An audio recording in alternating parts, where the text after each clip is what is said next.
저는 아시다시피 앞에 많은 참 수식어가 붙는 강헌입니다. 예. 예. 한때 음악평론가였고요. 한때 은퇴하셨나요? 뭐 그건 아닙니다만 곧 책이 나와야 되기 때문에 그걸 좀 유지해야 됩니다. 계속. 그리고 뭐 또 한때 와인 강사이기도 했고, 예, 이것도 이제 또 좀 날씨 좋아지면 또 벙커원에서 또 와인 강습회를 해야 되고, 호는 의박이고, 예, 자는 산만인 강헌입니다. 그리고 이제 이 명락방송 같이 하실 분 두 분의 멤버들을 소개하겠습니다. 첫 번째로는 이제 떠오르는 웹툰 작가시죠. 또 오르셨던 거. 이미 떠오르신 이거 하면 더 떠오를 거예요. 네. 웹툰 작가이십니다. 그냥 미모의 웹툰 작가인데요. 이때 지금 제 부산의 부모님한테 전화가 왔습니다. 너 거짓말하지 말고. 여보세요? 바로 전화가 오죠. 예. 미모에서 갑자기 이렇게 멈춰졌습니다. 이게 지금 거짓말 하시니까 바로 이렇게. 바로 부산에서 전화가 오시네. 똑바로 살아! 하면서 지금. 예. 우리 어머니가 좀 약간 귀기가 있으세요. 이놈이 또 어디서 사기치고 있구나. 근데 제가 더 이상의 표현은 막아야 되겠다. 어차피 얼굴 가리고 다니니까 뭐 미인이라고 하셔도 저는 뭐 검증할 바가 없으니까. 제가 검증할 수 해주세요. 있어요. 제가 몰래 찍어서. 초대 손님이 오시면 작가님은 어디 사진만 안 올라가면 돼요. 예. 사진에 올라가시면 안 되는 평양에서 활동하시는 네, 우리 웹툰 작가 미강 작가입니다. 반갑습니다. 밑강이 무슨 뜻인가요? 뭐 귤이란 뜻이가 귤. 옛날에 밀감. 예, 밀감을. 예, 사실 일본어인데 뭐 강원도나 제주도에서도 밑강 한다고 저 어릴 때 다 밑강이라서요. 밀감이란 말은 굉장히 좀 한참 뒤에 나왔고, 사실 요즘은 이제 이 겨울의 대표적인 과일이고 흔한 과일이지만 제 어릴 때 이제 이 밑강이 이제 밀감 전에 밑강이 처음 났을 때 아직도 기억나요. 얼마나 비싸고 귀했는지. 정말 이렇게 요 과일은 칼을 쓰지 않고 손가락으로 이렇게 껍질을 벗겨서 이렇게 또 분리가 가능하잖아요. 진짜 한 식구가 둘러앉아서 한 개를 까서 그걸 또 다시 나누어 가지고. 그렇게 비쌌습니까? 그렇게 아버지 4분의 1, 엄마 4분의 1, 동생 4분의 1, 나 4분의 1. 이렇게 그것도 또 쪼개요 또. 그걸 다시. 그래서 한 개씩 먹었던. 그래서 그 입안에서 탁 트지는 그 신선한 신맛과 단맛의 이 절묘한 어태. 정말 그때 세상에 이보다 더 맛있는 건 없다. 드디어 바나나를 넘었을. 약간 걸신 방송으로 가고 그런데 약간 침샘 나온다. 어느 날 갑자기 대량 생산이 되면서 대량 재배가 되면서 정말 있으면 먹고 맞아. 썩어 버리기도 하잖아. 썩어 버리기도 하고 심지어는 그런 참 가슴 아픈 슬픈 이름이네요. 정말 슬픈 이름이에요. 갑자기 울고 싶어집니다. 이름이 슬프다. 근데 왜 밑강으로 정한 거예요? 평양을? 뭐 귤을 좋아하기도 하고요. 사실은 이제 제 본명하고 관계가 있어서. 본명 공개도 됩니까? 예, 평양에서 허락하셨어요? 네? 평양에서 허락하셨어요? 예, 강은미인데. 이걸 강씨예요? 강씨예요. 예. 처음 말씀드렸구나. 예. 그래서 은밑강이잖아요. 은밑강 이렇게 장난치다가 그냥 밑강으로 좀 시시한 사연이 있습니다. 예, 그런 시시한 사연을 다시 시시한 점이 됐다. 네. 그거 지금 옆에서 끊임없이 깐죽거리면서 끼어드는 사람이 한 명 있죠. 원래 이런 이미지가 아닌데 가오 선생님이랑 하니까 제 스탠스를 또 이렇게 가려고 합니다. 감사합니다. 지금 거의 살신성인 멸사봉공의 자세로 이 방송에 마친 죽지 않은 돌고래, 일명 죽돌. 우리 그래요. 대민족 정론지 딴지일보에 왜 웃으십니까? 그 민족 정론지 말씀하시는데 토할 것 같았어요. 민족 정론지 대딴지일보에 그냥 딴지일보는 아니 그건 딴 회사에서 하는 거죠. 그렇죠. 대딴지일보입니다. 대딴지일보의 편집 부국장. 그냥 줄여서 부편집장. 야, 너희들 국장 없지 이런 거. 저희가 사람이 지금 많아져서 이제 지휘 체계가 확실하고 또 이게 좀 높다 이거야. 되게 권위적이고 저는 그런 식으로 회사를 만들어 나가려고 합니다. 아이고 잘해 보십시오. 우와 다 무시해 막 선생님. 네, 우리 죽지 않는 돌고래입니다. 예, 죽돌 환영합니다. 죽돌은 본명이 뭐예요? 저는 김창규입니다. 아, 창규. 예. 죽돌이 낫겠네. 저 이름을 지어주신 할아버지를 지금 무시하는 발언을 하신 것 같은데. 아, 창생할 창수야? 아, 맞습니다. 네. 뻔하네. 네. 시시하네. 시시하네. 뻔한 이름이 좋은 거예요. 근데 뭐 밑강 작가는 제가 강력하게 요청해서 저는 미모의 여성 진행자가 필요하다. 예. 근데 죽돌은 내가 안 부르는데. 이거 말이 다른데요? 말이 달라? 저는 PD의 강력한 요청으로 왔습니다. 그 강원 선생님 살짝 팬이에요. 이렇게 그냥 대충 별 쓰잘데없는 어떤 그런 계기와 인연으로 이 방송을 만들겠다는 사실에 대해서 굉장히 심심한 참 서글픔을 느끼게 돼요. 어떻게든 되겠죠. 그리고 이제 앞으로 이 방송을 이제 진두지휘하는 우리의 프로듀서 일어서야겠네요. 벙커원의 그냥 이름 말씀하시죠. 내가 입에 안 붙으시죠? 네. 소리 없이 강한 김숙이 PD를 또 우리 소개합니다. 반갑습니다. 난 맨 처음에 김숙인 줄 알았어. 김숙. 그쵸. 거기에 대해서는 죽돌 기자님도 하실 말씀이 있으실 텐데요. 아, 근데 숙 이름이 숙이더라고 숙이. 그러니까 이름이 숙이에요. 이름이 되게 신기해요. 근데 명식에는 숙이가 별로 많지 않지 않나? 아니에요. 그래도 발달 정도는 돼요. 발달 정도는. 월지가 수라. 아, 또 두 번 말하는 얘기 좀 뭐 그런 얘기 하지 마세요. 그러지 마세요. 82년이 또 임술연이라서요. 아 그렇구나. 우리를 소외시키고 있어 지금. 연간에 있습니다. 그리고 저도 숙이가 들어온 지 한 3년 됐나? 이제 4년 차 정도. 4년 차인데 저도 숙이 이름을 최근에 알았어요. 그때까지는 김숙인 줄 알았어요. 김숙. 그래서 개그맨 김숙. 네, 그냥 그렇게 돼 있으시더라고요. 다들. 그러니까 이름을 왜 그런 식으로 지어가지고 말이에요. 네. 돈 주고 지었어요. 그것도 돈 주고 졌다. 그렇다고 하시더라고요. 선생님은 본명이시죠? 아, 저는 본명입니다. 그대로. 아주 멋져요. 그 예전에 다방 DJ가 딱 할 만한 그런 멋진 이름. 멋져요. 다방 DJ 나오라.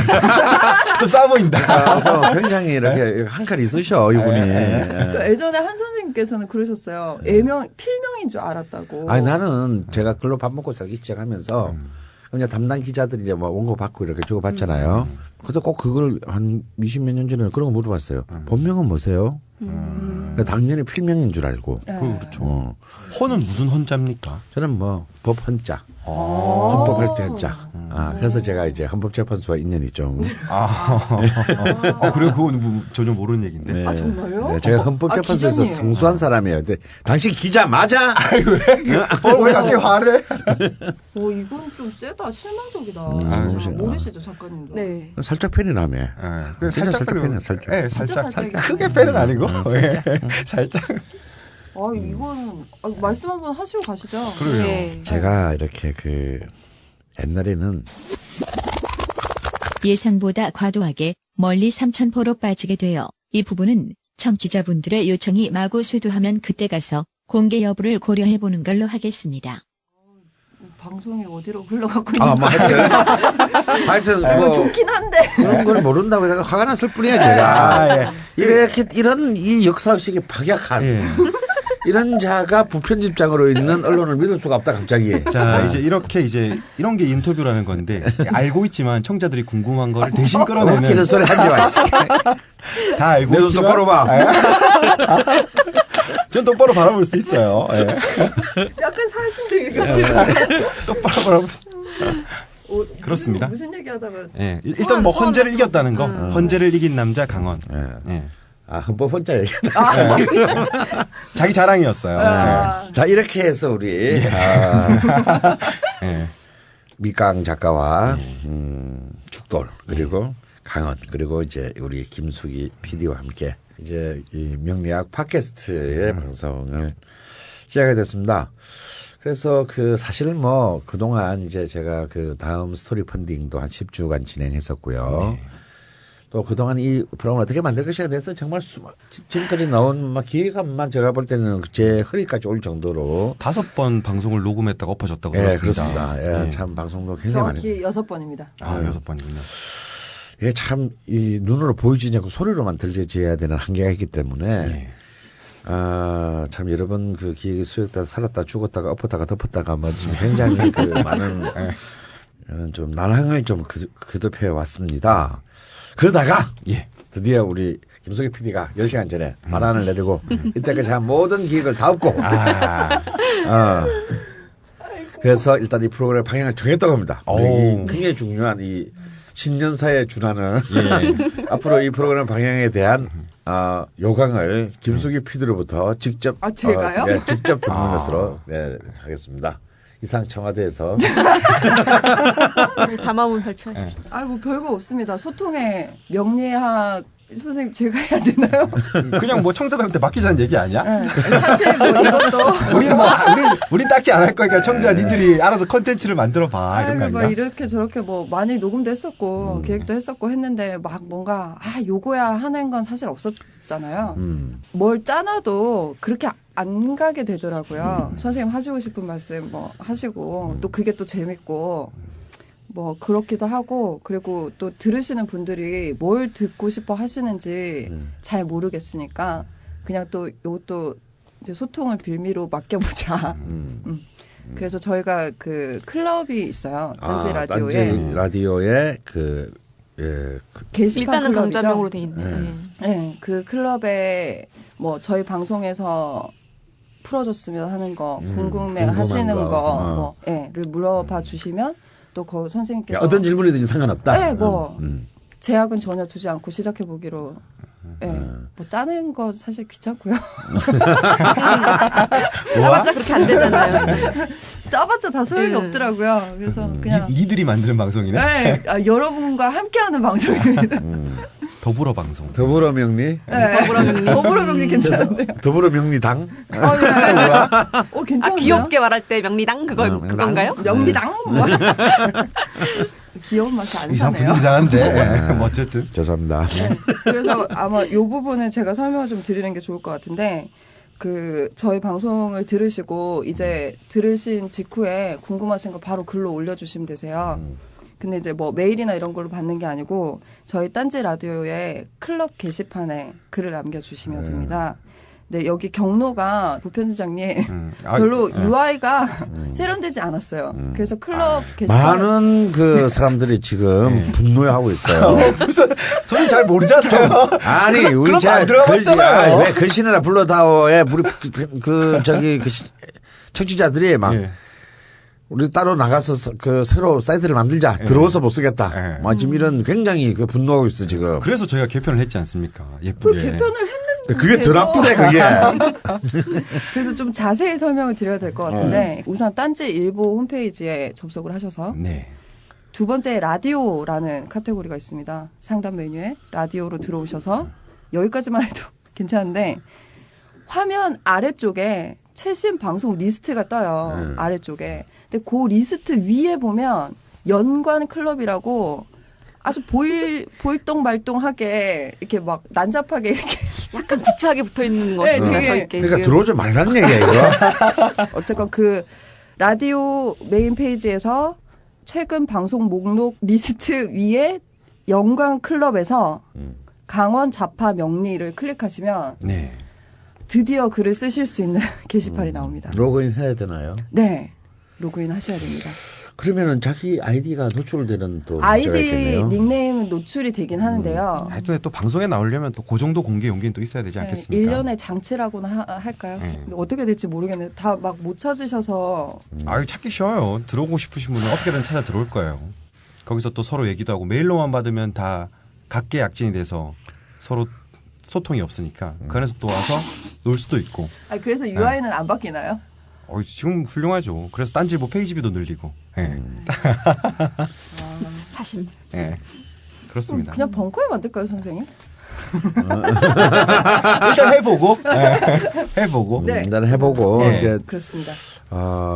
민원이 이제 그 분노의 둑을 넘는 순간 네. 이제 그 딴지 클럽을 폭파시키고 네. 새로운 길을 모셔가겠다. 네. 그래서 이제 뭐 이렇게 막 나가도 되는지 모르겠지만. 네, 저는 잘 될 거라고 봅니다. 예. 네. 여튼 그래서 이제 소통의 아이콘이 될 수 있는 방송으로 한번 해볼까요? 그럼 이제 어떻게 해야 돼?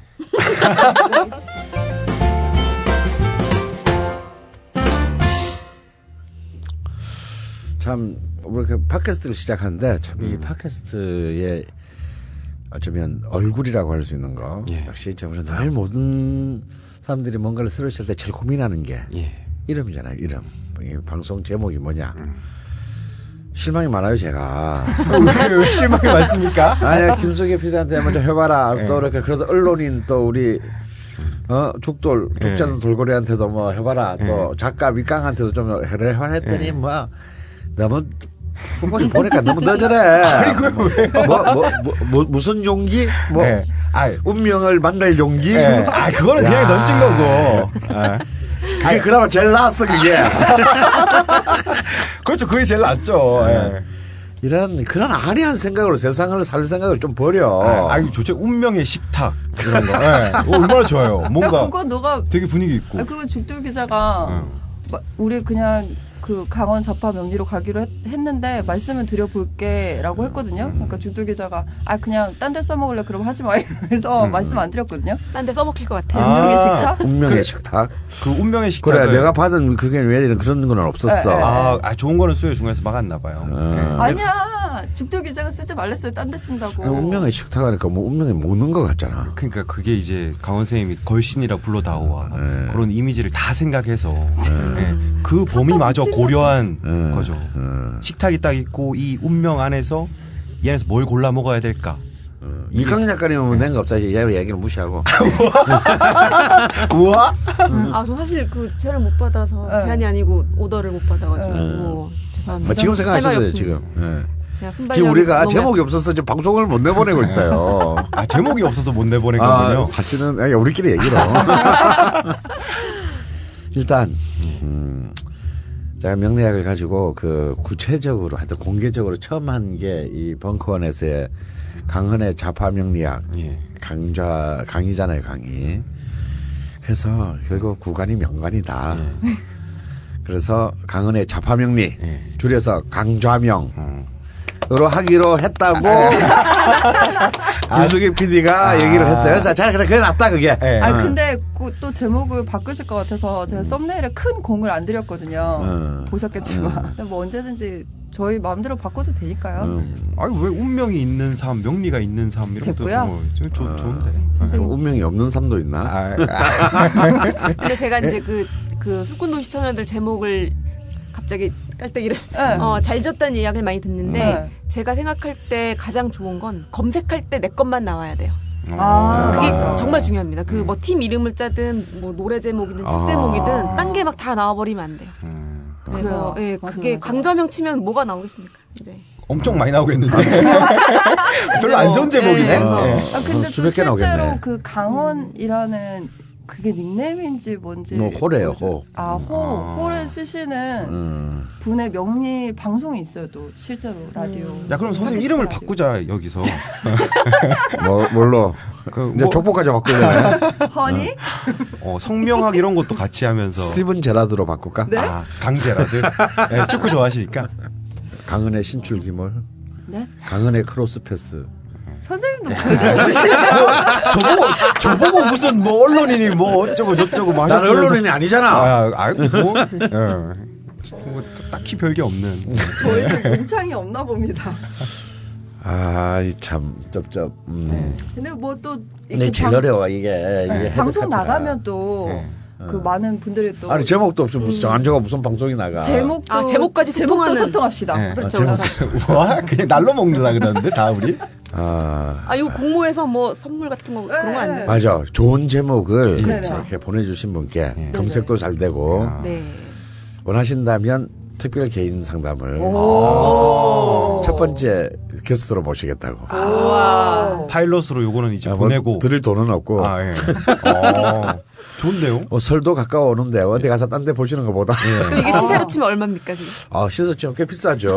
제가 좀 비쌉니다. 근데 지금도 개인 상담 하세요? 근데 지금 제가 이제 건강이 너무 좋지 않아서 지난 12월부터 네.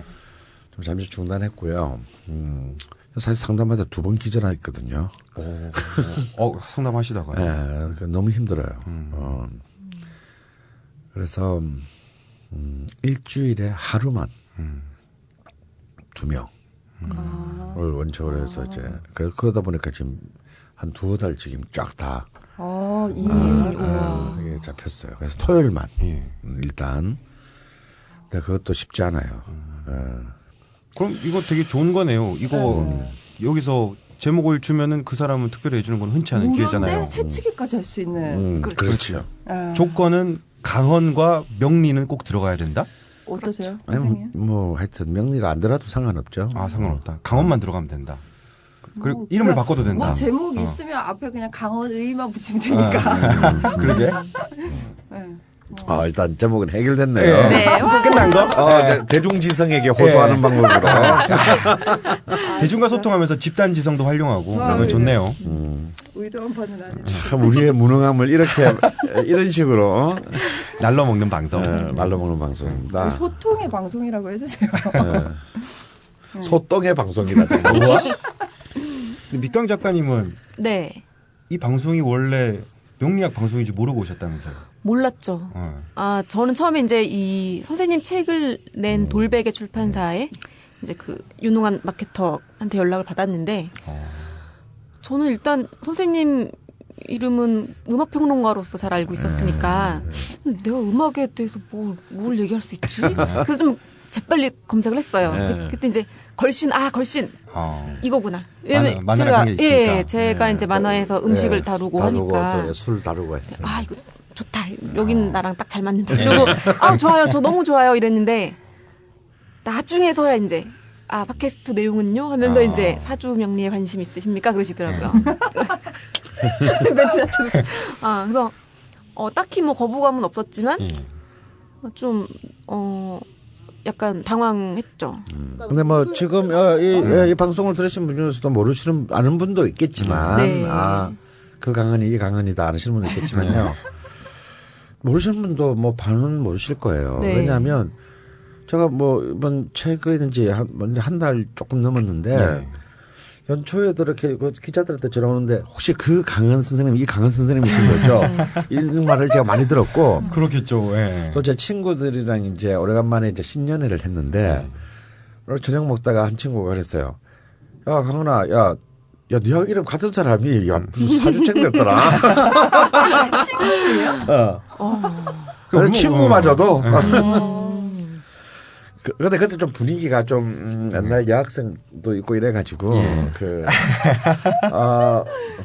나도 모르게 그랬어 하고 넘어갔어요. 나도. 여학생이 있는 거랑 없는 거랑 또 차이가 있군요. 그래서 하여튼 음악평론가와 뭔가 명리학은 참 일반인이 볼 때 굉장히 거리가 멀어 보여서 어떻게 그걸 또 시작하셨을까 궁금하기도 하고. 많은 분들이 궁금해하실 거예요. 네. 근데 뭐 그러려면 사실은 뭐 모든 사람들에게 다 한편의 장편 소설 같은 얘기들이 뭐 누구에게나 있는 거 아닙니까? 저는 일단 기본적으로 무신론자예요. 저는 뭐 종교 이렇게 가깝지 않습니다.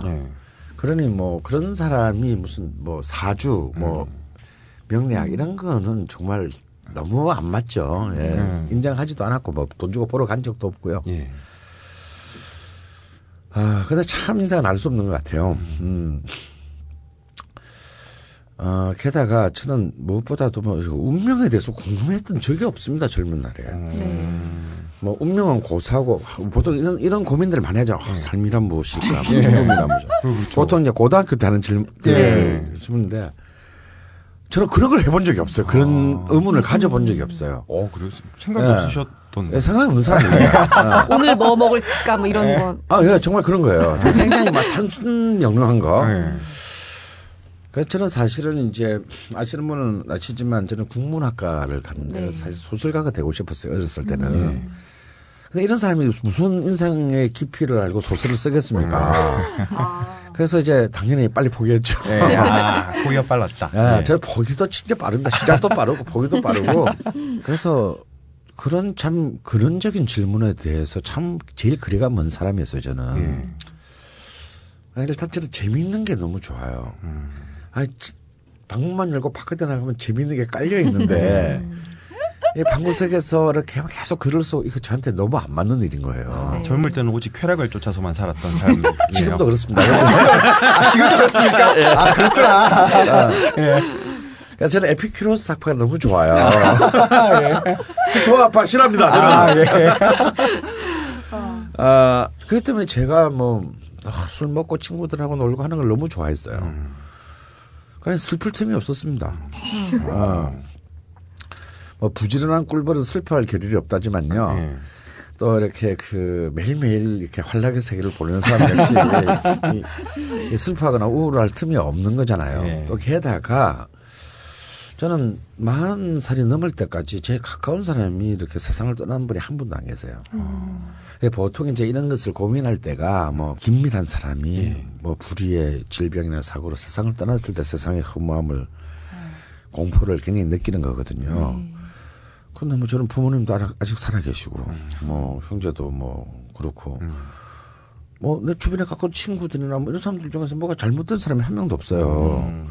그래 그런 걸 만날 계기가 전혀 없었다는 거. 행복하셨네요, 그러면. 그런 셈이죠. 게다가 저는 워낙 지금야 못 마시게 됐지만 술을 너무 좋아했어요. 그래서 뭐 매일같이 여기 이제 우리 술에 대한 전문가 앞에 앉아 있지만 그 세 분이 합친 것을 매일 먹었다고 해도 과언이 아닙니다. 그 이강 작가의 웹툰에 나오는 여자 3명 주인공이 매일 먹는 것을 세 명이 먹는 것을 매일 먹었다. 라고 생각하시면 돼요. 그야말로 술과 장미의 나날이었다. 데이즈 오브 와인즈 앤 로지스. 정리를 하자면 술과 여자로 점철된 삶이었네요.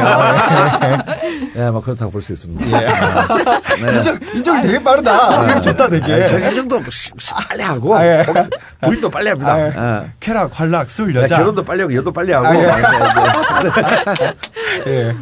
그런데 12년 전이죠. 제가 43살이 되는 해에 제가 해서는 안 되는 일을 떠맡게 됐어요. 그래서 그 일로 평생을 저는 단 한 달도 월급을 받아본 적이 없는 삶을 살았는데 쉽게 말해서 내 마음대로 살았는데 막 그 의무감에서 해야 되는 일. 근데 정말 내 힘으로는 해결할 수 없는 일. 그래서 제가 짧은 시간 안에 극도의 스트레스를 받았습니다. 그 일이 뭔지 설명을 해 주셔야 될 것 같은데. 설명하자면 이제 또 노무현 정권도 나와야 되고 뭐 아주 복잡해요. 그 일이 뭔지만 말씀해 주십시오. 이게 이제 딴질법 비슷한 거예요. 그때 막 인터넷 라디오 방송이 시작됐는데 그때 이제 라디오노라는 이제 그 노무현 그 선거운동 라디오 방송이 굉장히 유명했습니다. 그래서 노 대통령이 이제 승리하고 난 뒤에 이것이 라디오 21이라는 라디오 방송으로 갔는데 이게 좀 약간 내부에 문제가 많이 생겼었어요. 그 당시에. 그래서 이제 이걸 누군가가 수습을 해야 되는데 그건 진짜 회사잖아요. 회사. 지금 딴지일보처럼. 근데 이제 이걸 수습을 제가 이상하게 하게 됐어요. 근데 저는 뭐 회사도 안 다녀본 놈이 회사를 어떻게 할 것이며. 경영의 기억자도 모르는 사람이 이걸 어떻게 정리정돈을 해야 되는지 전혀 모르는 상태에서 이걸 어떻게든 빨리 좀 살려보자. 아니요. 빨리 문제를 없애보자. 첫버리자. 어떤 그런 것을 하다가 제가 그 사무실에서 밤 11시에 그냥 정말 순식간에 쓰러졌어요. 아무도 없을 때. 그런데 이제 뭐 그때 그냥 그렇게 갔으면 저는 이미 그 다음날 이제 이른바 싸늘한 변시체로 이제 그 홍대에 있었던 사무실에서 저는 이제 사망했을 텐데 하필 그때 제가 인턴으로 일을 도와주던 제 대학원 제자가 있었어요. 근데 이 친구가 7시에 퇴근하면서 핸드폰을 놓고 간 거야. 그래서 이제 밖에 나와서 친구들이랑 만나서 술 먹다 보니까 핸드폰이 사무실에 있다는 걸 알았어요.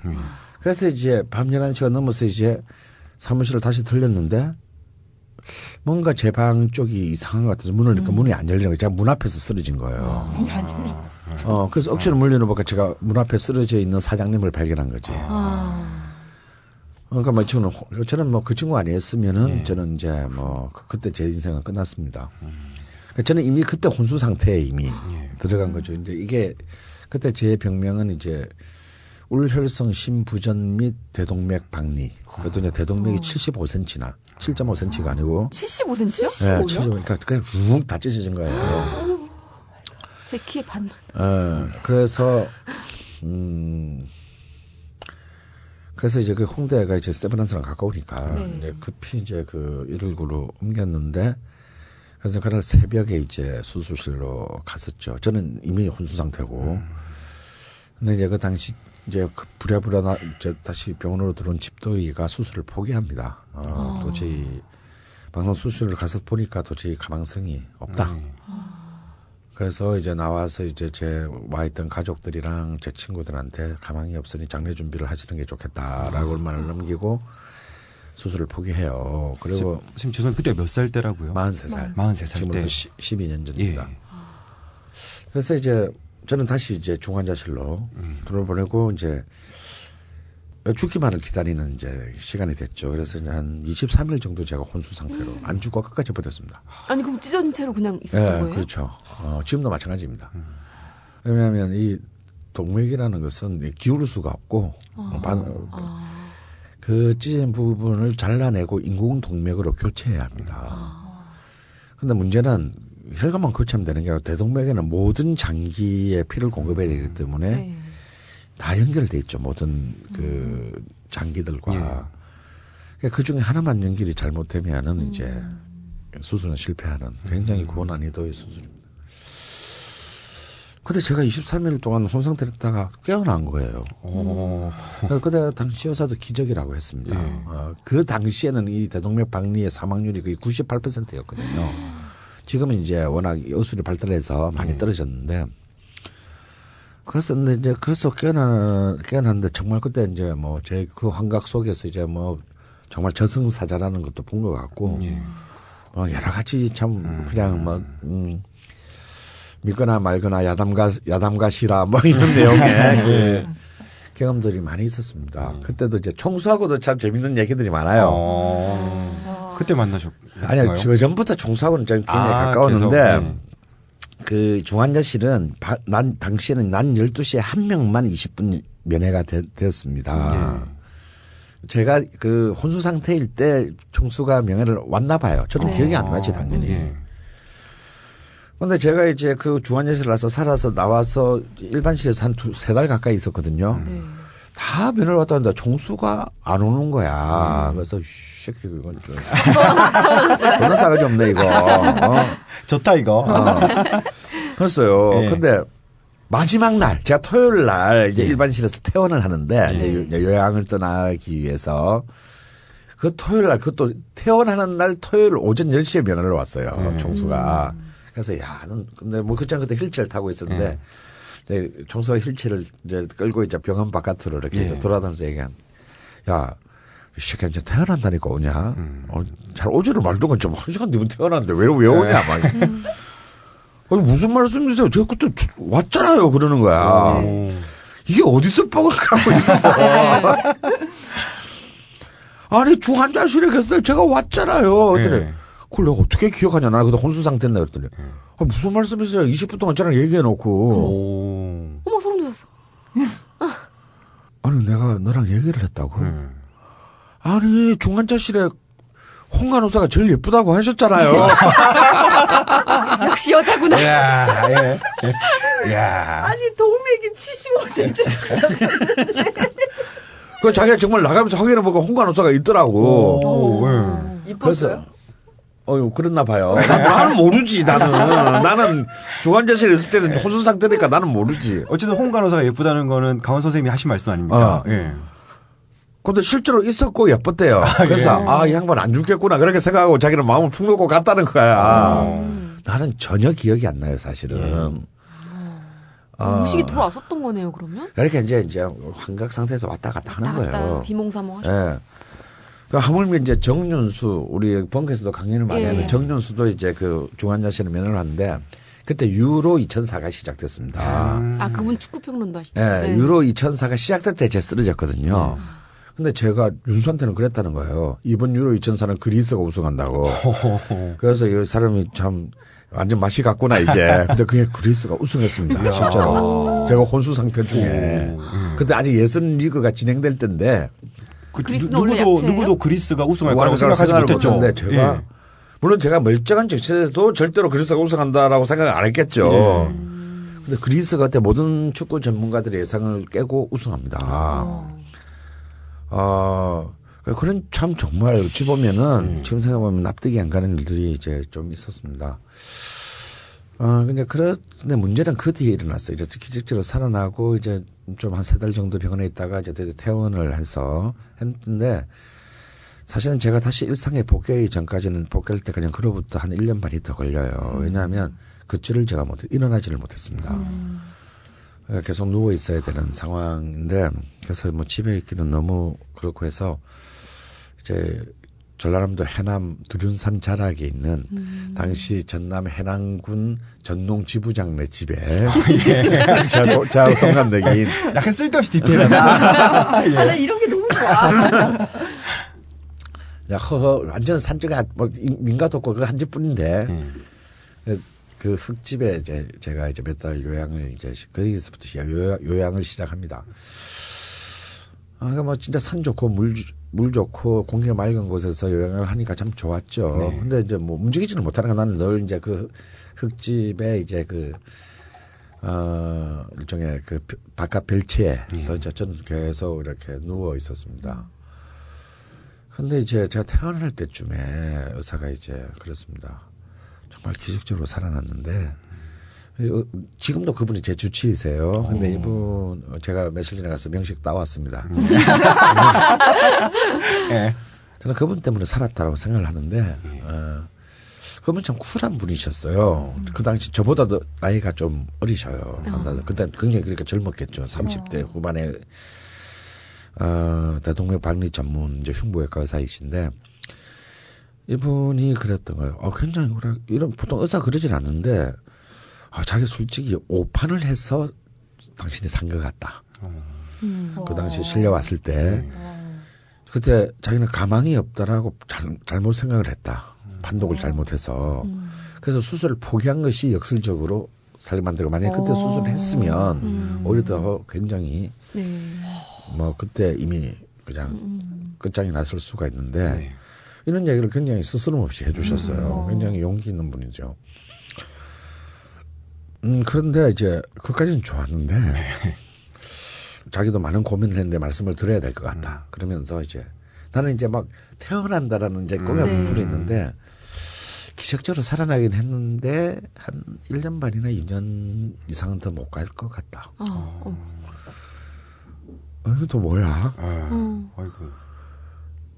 저는 그래도 남은 시간을 좀 인생을 정리하라라는 배려하에 그걸 얘기해 주는 거 저 반대합니다. 제가 직접 당해 보니까요. 차라리 모르는 게 나아. 어떻습니까 기분이? 그거는 진짜 정말 온 우주가 멈춘 것 같아요.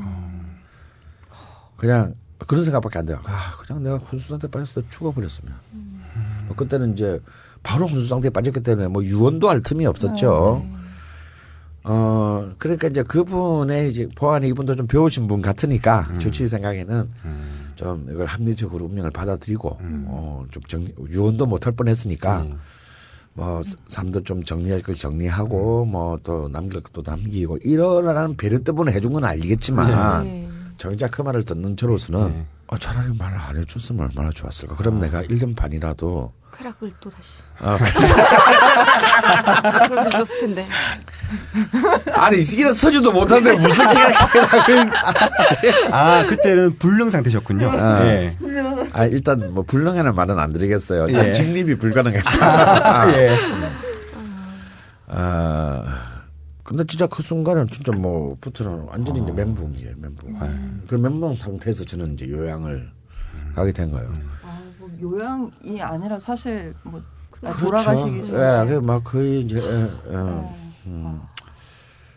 그래서 뭐 책들도 좀 쌓아가지고 가고 음반도 이렇게 뭐 평생 들어온 게 들어온 게 음악이니까 뭐 사는데 책도 한 줄도 못 읽겠고 음악도 못 듣겠어요. 음악도 막 3분 이상 들으면 막 골이 깨질 것 같고 뭐 의미가 없구만. 아무 의미가 없는 거죠. 뭘 해야 될지도 모르겠고 뭘 정리를 해 정리는 아무 뭘 해야 될지도 모르겠는데 왜 그런 말을 해줘 가지고 그나마 남은 시간도 이렇게 다 날리게 생겼네. 이제 그렇게 그냥 뭐 그렇게 한 달 이상 시간이 지났습니다. 근데 그때서야 진짜 사는 게 이런 건가? 정말 사는 게 이런 거야라는 질문을 내 태어나서 처음으로 내 스스로에게 하게 된 거죠. 41살이 돼서요. 43살이 43살이 돼서요. 43살이 돼서야 진짜 이건 뭐냐 이게. 그러니까 처음으로 죽음이라는 것을 이제 드디어 이제 맨정신으로 직면하게 된 겁니다. 그렇게 한 달 좀 시간이 좀 더 지났는데요. 또 그날도 이제 계속 벽에 기대 앉아가지고 밖에 내가 할 수 있는 건 창밖으로 바깥의 똑같은 풍경, 변하지 않는 움직이는 게 하나도 없는 풍경을 보는 것밖에 없죠. 초여름에 쓰러졌으니까 그때 이제 드디어 이제 가을로 이제 좀 접어들 때였습니다. 그러다 갑자기 어떤 순간에 한 20년도 더 지난 어떤 날이 딱 떠오르는 거예요. 거의 뭐 한 24년간 잊어왔 까먹었던 어떤 어느 날 정확히는 1980년 1월 27일 날의 어떤 장면이 정말 이렇게 사람이요 이렇게 예민해지고 민감해지니까 그 24년 전의 일이 처음부터 끝까지가 다 복귀가 되지 눈앞에서 펼쳐지더라고요. 마치 뭐가 씌인 것처럼. 그리고 그건 보통 죽을 때 일어나는 현상인데. 그렇죠. 그날이 무슨 날이냐면 내가 고3 때 대학 시험 떨어진 날이에요. 떨어진 다음 날이에요. 그래서 이제 전화로 이렇게 대학에 합격자 명단이 없다 떨어졌다 당시에 이 소리를 듣고 그 다음 날 이제 뭐 갈 데가 없어서 이제 제일 친했던 고등학교 때 친구 집에 놀러 갔습니다. 친구가 없었어요 또 하필. 왜냐면 그때 뭐 핸드폰도 없고 삐삐도 없고 그러니까 그냥 갔더니 쉽게 없어. 그래서 뭐 어떡할까 이렇게 하다가 다시 놀려는데 내가 그 집에서 한 40-50일은 잤을 텐데 한 번도 본 적이 없는 그 내 친구의 아버지랑 마루에서 부딪히게 된 마주치게 된 거예요. 아버지라기보다는 할아버지에 가까운 느낌이 있었어요. 그러더니 저는 이분은 누군지는 모르지만 하여튼 어른이니까 뭐 안녕하세요 뭐 이랬는데 너 나보고 누가 강헌이냐 그러는 거예요. 이분은 저를 아시는 거야. 예 맞습니다 했더니 그래 아들이 없나 그러더니 잠깐 일로 들어올래? 그러더니 이제 어디 방에 자기 방으로 저를 데리고 가는 거예요. 근데 방이 좀 이상했어요. 굉장히 어둡고 낮인데도 빛이 안 들어오고 보류가 깔려 있고 이렇게 그 병풍이 쳐져 있고 사극에서 보는 그런 방. 여름은 한복을 입고 계시고. 그러더니 너 대학 시험 떨어졌냐? 그래서 떨어졌다 그러니까. 내가 뭐 하는 사람인지는 알아? 그러는 거예요. 모르죠. 그러면 그 아들, 제 친구가 한 번도 얘기해 준 적이 없는 거예요. 친구 아버지에 대해서. 알고 보니까 이분이 역술가셨어요. 명리학자였던 겁니다. 제 친구는 그런 아버지가 너무 부끄러웠던 거예요. 그러니까 이제 집이 이렇게 안채 바깥채가 이렇게 이쪽은 그 아버지가 영업을 하시고 이쪽은 이제 안채는 이제 여기 사는데 입구가 달랐으니까 제가 그 집을 그렇게 드나들었어도 아버지를 뵐 일이 없었던 거지. 같은 집에 있는데도. 그러더니 네 태어난 날이나 시는 안 와? 그래서 그건 아는데요. 그랬더니 그러면 놓고 내일 오라고 그러는 거예요. 그래서 뭐 자세히 그런지 그렇게 얘기하고 이제 다음날 또 찾아갔습니다. 친구도 없을 때. 그 찾아가서 앉아서 얘기를 해주는데 이분이 너무 심한 얘기를 주시는 거예요. 딱 첫 마디만 딱 들을만 하고. 첫 마디가 뭐였습니까? 내년에 시험 무조건 붙으니까 그저 하지 마. 좋네요. 그때 당시로서는 제일 좋은 말이네요. 그래서 근데 그 뒤부터 얘기는 이게 뭐 도저히 이렇게 내가 소화하기 19살짜리 소년이 소화하기 힘든 얘기. 그냥 가로 이런 거예요. 뭐 아주 뭐 많은 얘기를 해주셨지만 이제 일단 너는 글을 써서 먹고 살게 될 것이다. 그런데 이 기운이 그렇게 활짝 핀 것 같지는 않다. 그래서 뭐 굉장히 뛰어난 작가나 이런 건 되기는 힘들 것 같다. 글을 써서 먹고 살기는 하는데. 그런데 그나마도 42살 때 이 기운이 꺼진다. 근데 이 42살은 그때는 이제 다 만으로 쳤기 때문에 명략에서는 이제 내가 쓰러진 43살이죠. 이때 근데 이 꺼지는 게 그냥 꺼지는 게 아니고 이때 생명이 위험하다. 그런데 죽을 수도 있고 죽지 않을 수도 있겠는데 이 고비를 넘기면은 올해는 살겠지만 여기서 네가 끝날 수도 있다. 그러니 굉장히 조심해야 한다. 19살 소년에게. 너무 가혹한 얘기예요. 지금 근데 굉장히 좀 용하시다는 게 좀 증명됐네요. 여기까지는. 근데 그보다 더 가혹한 얘기가 그 다음에 기다렸어요. 더 가혹한 게 있습니까? 너 결혼 3번 할 것 같다. 야, 그거는 예. 근데 진짜 42살에 죽는다는 얘기보다도 결혼 생활을 했다는 그 당시에 아직까지 여전히 유교적 이데올로기가 지배하는 1970년대 한국 사회에서 근데 궁금한 게 있어요. 그러면 세 번 남자들 좀 결혼하신다고 좋아할 것 하셨잖아요. 그러게요. 그 이혼이 3번은 아니에요? 이혼은 2번인가요? 이혼은 2번인 거지. 그러니까. 이혼이 3번일 수도 있잖아요. 그렇지. 3번 하고 4번째 결혼 안 할 수 있지. 네, 그렇죠. 근데 어쨌거나 이혼을 2번 한 사람이 됐으니까 네. 3번 결혼을 못했어도 이제 곧 이것도 거의 이제 말했는데 하여튼 그때는요. 저는 그 말이 너무 충격이었어요. 왜 그러세요? 뭐 이런 거 있잖아. 왜 저한테 왜 그러세요? 좋은 마음은 조금도 없으셨어요? 진짜 그때는 너무 충격이었어. 밑강 작가님이 방금 전에 그 좋은 거 아닌가라고. 남자들은 좀 좋아할 것 같은데 말이었는데. 에이, 그거는 편견이에요. 그냥 그때는 어렸기 때문에 뭐 너무 그게 더 충격이었어요. 저는. 그전에 이제 시 웃으시더니 와 3번 결혼하기 싫나 그러는 거야. 그럼요. 그랬더니 그러면 나중에 네가 처음 결혼하게 될 때 꼭 나를 다시 찾아와라. 네가 3번 결혼하지 않은 길을 한번 찾아보자. 꼭 잊지 마라 그랬어요. 근데 뭐 그게 뭐 기억에 남게 되나요? 이제 바로 이제 또 재수하고 뭐 서울 올라오고 뭐 매일같이 술 먹고 다니고 뭐 이러다 보니까 뭐 제가 강경대 전국대 결혼을 했어요. 첫 결혼을. 예. 뭐 정신 하나도 뭐 정말 완전 막 그냥 그때는 제가 또 전국연합 뭐 또 집행위원이고 뭐 이래가지고 뭐 매일 도망다니고 뭐 이래가지고 뭐 그렇게 기억날 리가 없죠.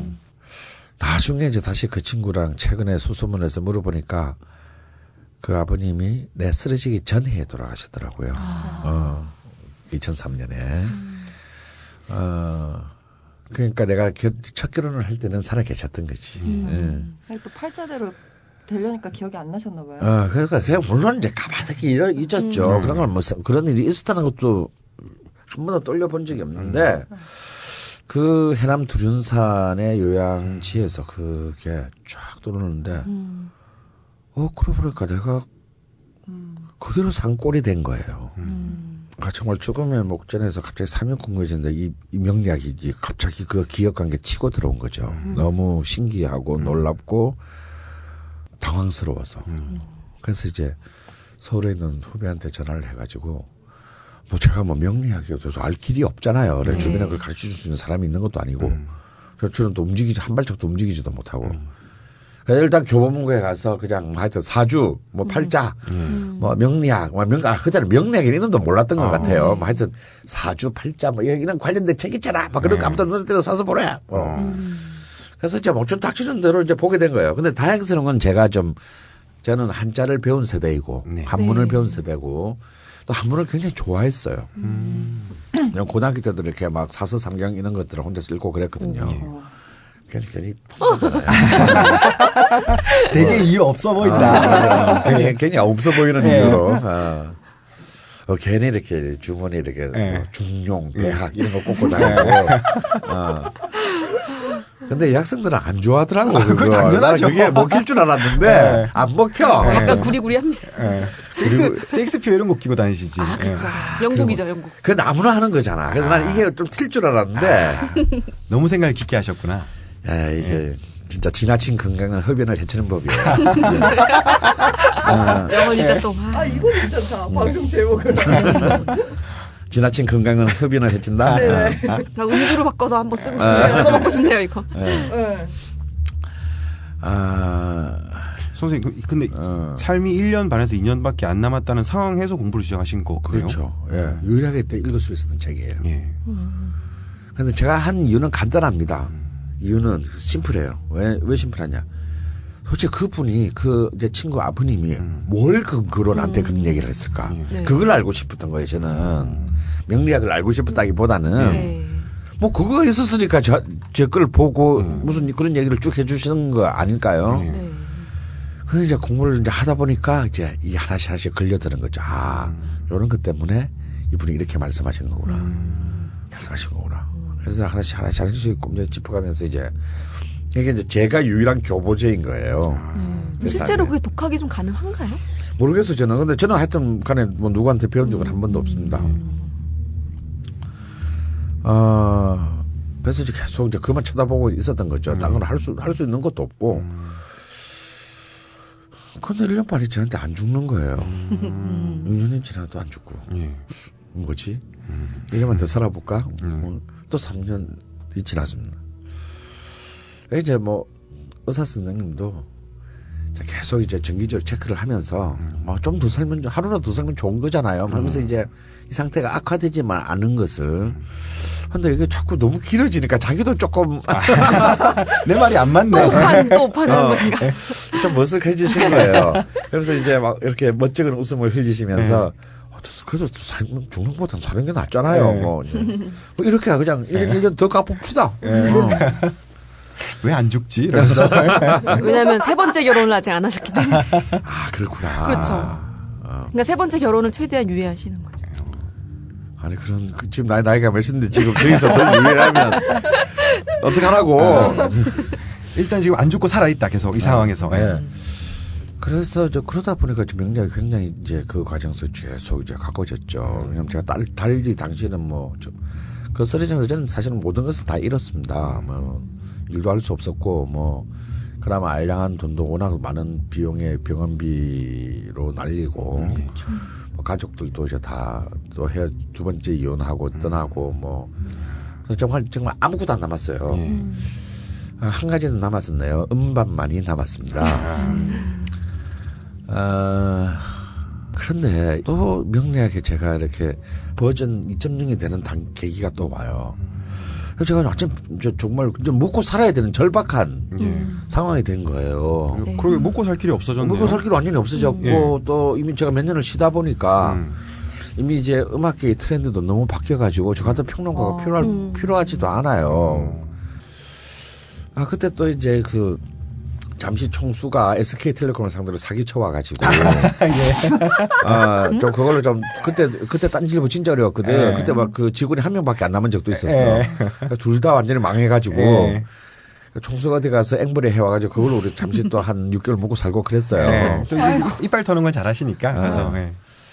근데 뭐 그것도 잠깐이고 뭐 굉장히 좀 암울한 시간이 있습니다. 그러다가 우연히 막 이런저런 이상한 뭐가 갑자기 어느 날 후닥닥 하더니 제가 술집 주인이 돼 있는 거예요. 술도 못 마시게 됐는데. 남산에 그것도 이제 곧 뜨게 될 경리단 길에. 그래서 이제 처음에는 이제 무슨 이제 뭐 술집이라기보다는 이제 좀 아는 사람들만 제한적으로 모이는 클럽 같은 거. 왜냐하면 그 당시에 제가 음반은 뭐 2만 장 가까이 있고 뭐 이런데 뭐 술 갖다 놓을 데도 없는 거예요. 그래서 이제 그리고 또 거기서 작업도 할 겸 그 저녁에는 또 이렇게 좀 멤버들만 모여서 뭐 놀고 그래서 이제 좀 돈 많으신 의사 뭐 변호사 이런 분들이 돈을 좀 내가지고 차려줬어요. 네. 선생님 그러면은 그 죽음에서 나오시고 나서 선택한 첫 직업이 술집 주인인 겁니까? 그렇죠. 그렇죠. 이제 제가 쓰러진 지 4년 뒤. 그래서 거기서 제가 별짓을 다 하게 돼요. 이제 일종의 멤버십 와인 클럽인데 왜냐면 또 이 와인을 하게 된 것도 이제 술을 못 먹게 됐잖아요. 의사 선생님이 이제 제가 다시 살아났으니까 술 먹으면 안 되나요? 그랬더니 제가 알코올성으로 일어난 사건이거든요. 이 모든 것이. 정말 먹고 싶어요. 그 꼴을 당하고도 그러는 거예요. 그러게요. 네. 실제로 또 드셔보셨다면서요? 실제로 저는 이제 맥주나 막걸리는 술로 취급하지 않았기 때문에 오롯이 소주. 그러니까 돈이 조금 있을 때는 이제 위스키 이 두 종만을 마셨습니다. 그래서 제가 이제 한 3년쯤 지나서 살만해지게 돼가지고 이제 몰래 소주를 사와가지고 집에서 한 잔을 마셔봤어요. 정말 철없으셨네요. 다 토했습니다. 그래서 또 한 며칠 있다가 다시 한 잔을 더 마셔봤어요. 꼴 당하고도. 냉장고에 넣어놓고 이제 한 잔밖에 안 마셨으니까 예. 몰래 마셨는데 또 토하더라고요. 그때 제가 알았습니다. 제가 제 몸의 주인이 아니라는 걸. 다시 말해서 제 몸의 이 육체의 주인은 제가 아니고 세포더라고요. 세포. 이 세포들이 지들이 살려면 숙주인 내가 살아있어야 되니까 이걸 그냥 다 밀어내는 거예요. 또 먹어 이 새끼야 막 그러면서 약간 갖다 붙인 것 같긴 한데. 아니 그때 진짜 그걸 느꼈어요. 네.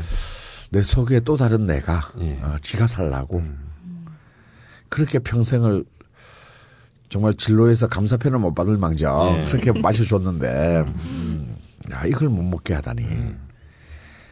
근데 저는 그전까지는 와인은 그 음료수라고 생각을 했거든요. 술이라고 생각해 본 적이 없어요. 근데 의사 선생님이 글쎄 와인은 좀 심혈관에도 좀 좋은 주제가 뭐 그거 정도는 한두 잔 마시면 또 되는 것 같은데요. 뭐 그러는 거야. 저는 이제 그것을 굉장히 확대해 쓰겠습니다. 한두 잔이 막 한두 병으로? 많은 잔에 한 잔. 와. 그래서 또 그걸 위해서 또 제가 열심히 와인을 또 공부를 했죠. 그러다 이렇게 사람이 이제 아파 죽었다 살아 돌아오면요. 이 처음에 이렇게 좀 이 귀한 빨이 있습니다. 야, 뭐 해줄까? 뭐 먹고 싶니? 그렇겠죠. 그쵸, 좀 그쵸. 그런 약간 잠시 이제 이런 환대를 받는 웰컴 데이 기간이 있어요. 병자 우대가 이제. 예. 환자 우대. 환자 우대. 그걸 제가 굉장히 악용합니다. 형, 나 샤또 라뚜르가 하는 와인이 먹고 싶어. 뭐. 지금은 한 몇백만 원 하지만 그 당시에는 한 그래도 7, 80만 원이면 살 수 있었어요. 비싸네요, 그래도. 그냥 그런 거죠, 뭐. 책 보면서 얘기하는 거죠. 형, 샤또 마고. 그거 한 병 먹으면 좋겠는데, 뭐 이런 거. 지금 표정 애교가 막 흘러넘치네요. 그래가지고 제일 비싼 와인들을 이제 그렇게 쫙 다. 이제. 그때는 잘 알지도 못했는데. 뭐 농장 책에서만 보고. 예. 그래서 이제 그 의사의 지시를 크게 확대 해석해 가지고 이제 와인을 먹게 되고 이제 그러니까 요거라도 마셔야 되겠는데 또 돈을 버는 게 없으니까 사 먹을 수가 없잖아요. 와인값 비싸고. 그러면 와인 장사를 하면 그때 와서 공짜로 한두 잔씩은 왜냐하면 이 소주집 주인은 그 집 소주를 그 손님들의 소주를 그렇죠. 얻어먹지를 못하잖아요. 네. 근데 이 와인은 좋은 게 있어요. 꼭 이 소믈리에나 이 서빙을 하는 사람한테 한 잔을 주는 예의가 있어. 그럼 나는 합법적으로 내 돈 안 내고 내 거지만 팔고 한 잔 얻어먹는 것이죠. 인생 일관성은 있으시네요. 일관성 있습니다. 저는 그 와중에도 통로를 찾아낸 거야 나는. 이거 와인이다. 선생님 근데 와인은 먹고 안 토하셨어요? 근데 그거 있잖아. 그 희한한 게. 나 그것 때문에 살은 것 같아요. 와인과 명리학 때문에. 그러니까 물론 많이 마시지는 못하죠. 근데 계속 꾸준히 매일같이 장복을 하게 되잖아. 그게 난 진짜 좋아진 것 같아요. 그럼 뭐 물론 의학적으로는 증명할 수 없습니다. 그것도 의사 선생님의 오판이었던 것 같은데. 그래서 이제 와인을 하게 되고 또 와인을 하다 보니까 또 욕심이 생겨서 음식도 하자. 이제 그래서 음식은 본래 관심이 많았으니까. 그래서 갑자기 이 집이 유명해지게 됩니다. 이 제가 만든 음식의 컨셉이 굉장히 이제 독특했거든요. 왜냐하면 24절기별로 메뉴를 그러니까 보름마다 한 번씩 전체 풀코스의 요리를 만드는 겁니다. 요새야 종종 하지만 그때는 굉장히 드물었어요. 요새도 그렇게 하는 집 없어요. 제가 그러니까 총 7 곱하기 24 하면 144가지의 메뉴를 만든 셈이죠. 그 시즌에 나는 재료만으로 168가지 아닙니까? 144. 7 곱하기 24. 네? 168개. 7, 4, 28. 168? 예. 찝어내기. 강원 선생님은 수학은 잘 못한다. 한숨. 예. 24, 7. 47, 28, 7, 24에서. 168. 예. 그래서 본래 이게 이제 그냥 내 주변에 그냥 거의 이 백수 건달들 상대로 시작한 건데 예. 이게 어떤 순간에 한 1년이 지나자마자 갑자기 물갈이가 확 됩니다. 처음에 오던 사람은 싹 안 오게 되고 갑자기 내 생에서 만나볼 길이 없는 고관 대작들, 뭐 기업의 총수, 뭐 CEO들, 대기업, 뭐 보니까 그때 들락날들은 꼬맹이가 이번에 대법관이 됐더라고요.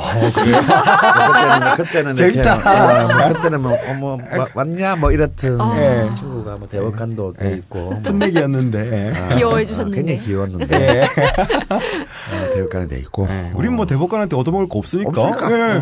물론 그때 나 얻어먹었지 대법관 되기 때문에. 뭐 그런 갑자기 막 이게 이상한 그분들 세계에서 핫한 곳으로 딱 그래 된 소문이 거예요. 났군요. 이게 참 무섭더라고요. 이 대한민국의 다이내미즘이라는 것이. 그런데 더 놀랐던 것은 제가 아까 제 버전 2.0의 이 시기가 바로 이때인데 예. 이분들이 거의 예외 없이 사주에 다 이렇게 시키면서 다 좋은 대학 나오고 사회의 권력자들 아닙니까? 권력 집단들 아닙니까? 뭐 사업을 하든 정치를 하든 고위 관료든 다 소용없어. 전부 이 사주의 맹신자들이었다는 거예요. 겉으로 보면 굉장히 이성적이고 합리적으로 움직일 것 같은 사람들인데. 네. 그러니까 이건 뭐 이미 사실은 뭐 다 뭐 명예에 관심 없는 분 아시지만 뭐 고 박정희 대통령이나 고 이병철 삼성 회장 같은 경우가 굉장히 중요한 의사결정을 할 때마다 명리학에 자문을 구한 것은 뭐 워낙 다 알려진 얘기입니다. 그래서 나는 뭐 그냥 뭐 그 사람들은 그랬나 보다라고 정도만 넘겼지 실제로 내 눈앞에서 지금 보이는 바로 이 어쩌면 이 하이 소사이어티의 상류 사회의 사람들이 그게 이렇게 관심을 가지고 막상 그걸 갖다 목도하니까 너무 이상하더라고요. 선생님은 그 밝히셨어요? 나도 사주 배웠다. 아니 그러니까 당연히 그걸 알게 되잖아요. 그래서 졸지에 저는 이제 드디어 그 전까지는 내 삶에 내 운명에 대해서만 관심을 가졌다가 처음으로 이제 임상이라는 걸 해보게 된 거예요. 어차피 술집이니까. 네, 가볍게 뭐. 내 사진도 좀 봐줘. 막.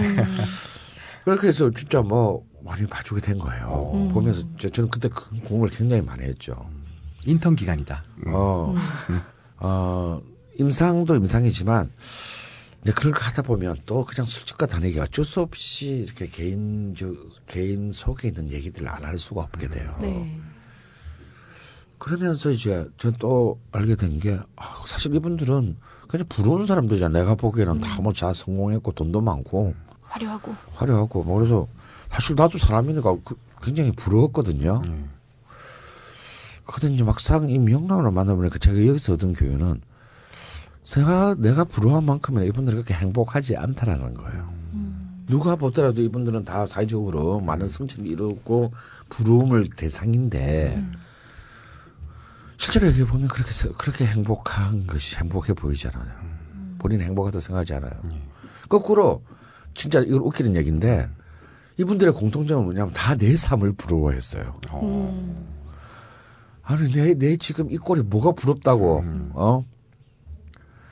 정말 이렇게 사는 강 선생처럼 살아보고 싶다고 자기도. 그럼 뭐 하물며 연봉 30억을 받는 어떤 모 뱅커는 자기 은퇴하면 여기 와서 웨이터로 취직하면 안 될까요? 막. 서로 없는 걸 가지고 있었네요.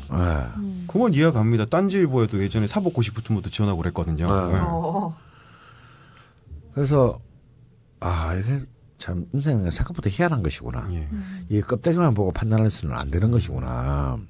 이것이 이제 제가 일반 명리학을 어떻게 이해하게 되느냐를 이제 드디어 구체적인 임상과 실전을 얘기하다 보니까 이제 요 멤버들 말고도 자 꼬리에 꼬리를 쳐가지고 이제 많은 또 다양한 사람들이 술은 안 먹고 이걸 보러 이제 그렇죠. 그렇게 되면 슬슬 입소문을 타고 이제 퍼지죠. 물덩이처럼. 이 사람들이 또 한 명 소개하고 이렇게 됐거든요. 물론 그때는 이제 뭐 돈을 받고 하는 건 아니었지만 근데 또 이런 얘기를 들었어요. 특히 이제 이런 분들은 다 자기들의 단골 역술가들이 다 있어요. 근데 저하고 얘기를 하고 나면 물론 그냥 립스빌 수도 있는데 자기도 이때까지 몇십 년 동안 사주를 많이 봤지만 당신이 제일 잘 보는 것 같다. 아니면 뭐 굉장히 신선하고 독특하다.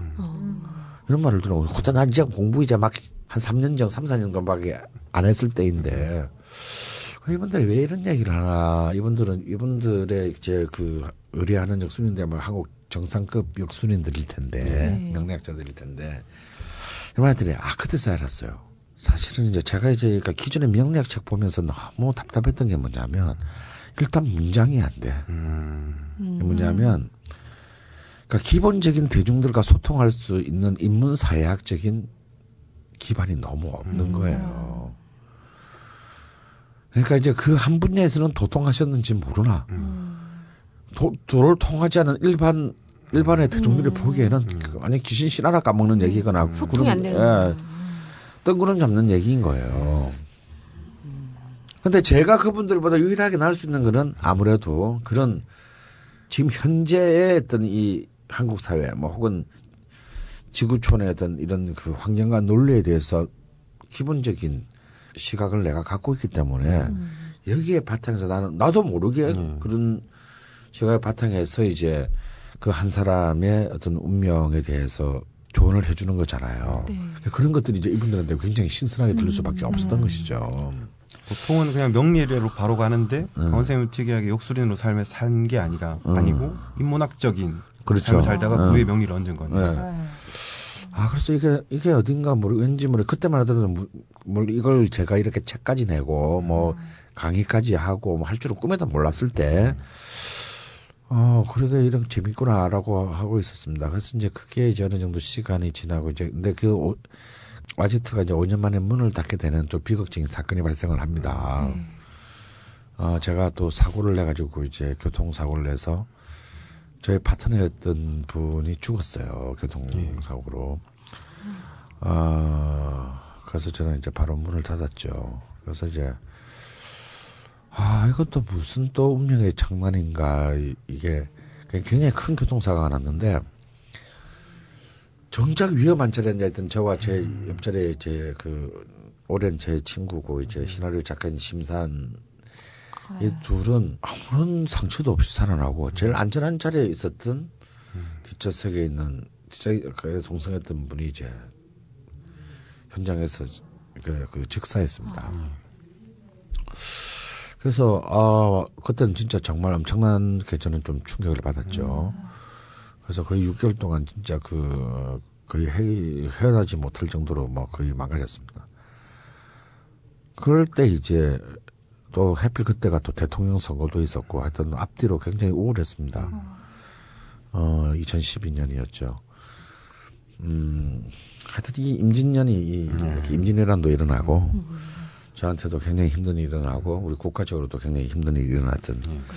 그래서 전 평생 한 번도 겪어보지 못했던 뭐 우울증이라든가 뭐 불면증. 저 잠 진짜 잘 자는 사람이거든요. 머리를 아무데나 대면 3초 이내에 잠이 드는 사람인데. 말씀을 하시다가도 주무시잖아요. 이렇게 방송을 하면서도 잠들겠습니다. 네. 그때는 정말 이렇게, 사람이 잠을 못 잔다는 게 무엇을 의미하는지 처음 알았습니다. 너무너무 힘든 시간이 쭉 있다가요. 어쩌면 제가 그런 그 터널에서 벗어날 수 있는 계기가, 또 벙커원이 아니었나 싶어요. 그래서 또 아무것도 안 하고 있는데 이제 갑자기 이제 벙커원에서 아무거나 강의 한번 해주세요.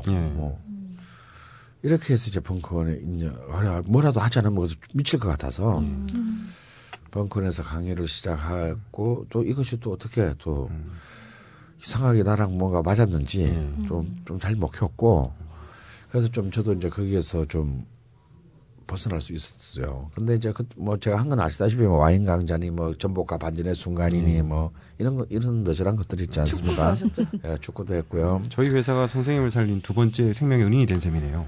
그렇게 말하면 안 되지. 그렇게 말하면 안 되지. 왜요? 꼭 이게 하여튼 맞는 말이네. 맞아요. 근데 너희 회사는 아니고 벙커원이에요. 딴지 나한테 해준 게 뭐냐 아무것도 없지. 딴지 그룹은 하나입니다. 이럴 때만. 이럴 때만. 예. 어쨌든 그러다가 이제 제가 좀 간이 부어가지고 벙커에 우리 여원들한테 명리학 강의를 하면 어떻겠냐. 아, 선생님이 먼저 제안하신 거였어요? 예. 반응이 다 어땠어요? 그냥 모르니까 내가 뭘 하는지 그걸 알고 전혀 알려가 뭐 아무리 관심이 많은 분야에 그저 명리학이요 뭐 이런 거죠 첫 분위기는. 그렇죠. 그리고 딴 데도 아니고 벙커원에서 이걸 한다는 게 말이 되냐. 이게 이제 제가 이제 명리학 버전 3.0에 이제 로 이르게 되는 이제 분기점입니다. 근데 만약에 벙커원에서 왜 그러세요? 그냥 음악이나 대중문화 강연이나 좀 해주세요. 했으면은 아마 이제 오늘날에 자파명리학이니 뭐 명리 운명을 일단 책이니 뭐 온라인 그 강의니 뭐 이런 건 전혀 없어. 아무런 것도 되지 않았을 겁니다. 근데 뭐 제가 좀 그전에 한 강의들이 아무도 이제 이 그 벙커에 커피를 좀 많이 팔아줬는지 좀 약간 벙커가 또 약간 이렇게 헐렁하지 않습니까? 예. 뭐 한번 해보시죠 뭐. 예.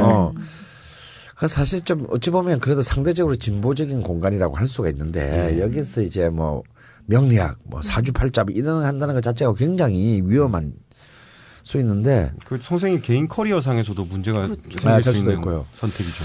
그래서 이제 한번 해보자 뭐 반응이 없으면 바로 덮으면 되니까. 그런데 생각보다도 많은 사람들이 그것도 유료 강좌였어요 이것은. 굉장히 비싼 강좌였어요 벙커로서는. 근데 너무 많이 지원을 해주신 거예요. 정말 놀랐습니다. 깜짝이야. 나도 놀라고 벙커도 놀라고. 그래서 저는 좀 확신을 했죠.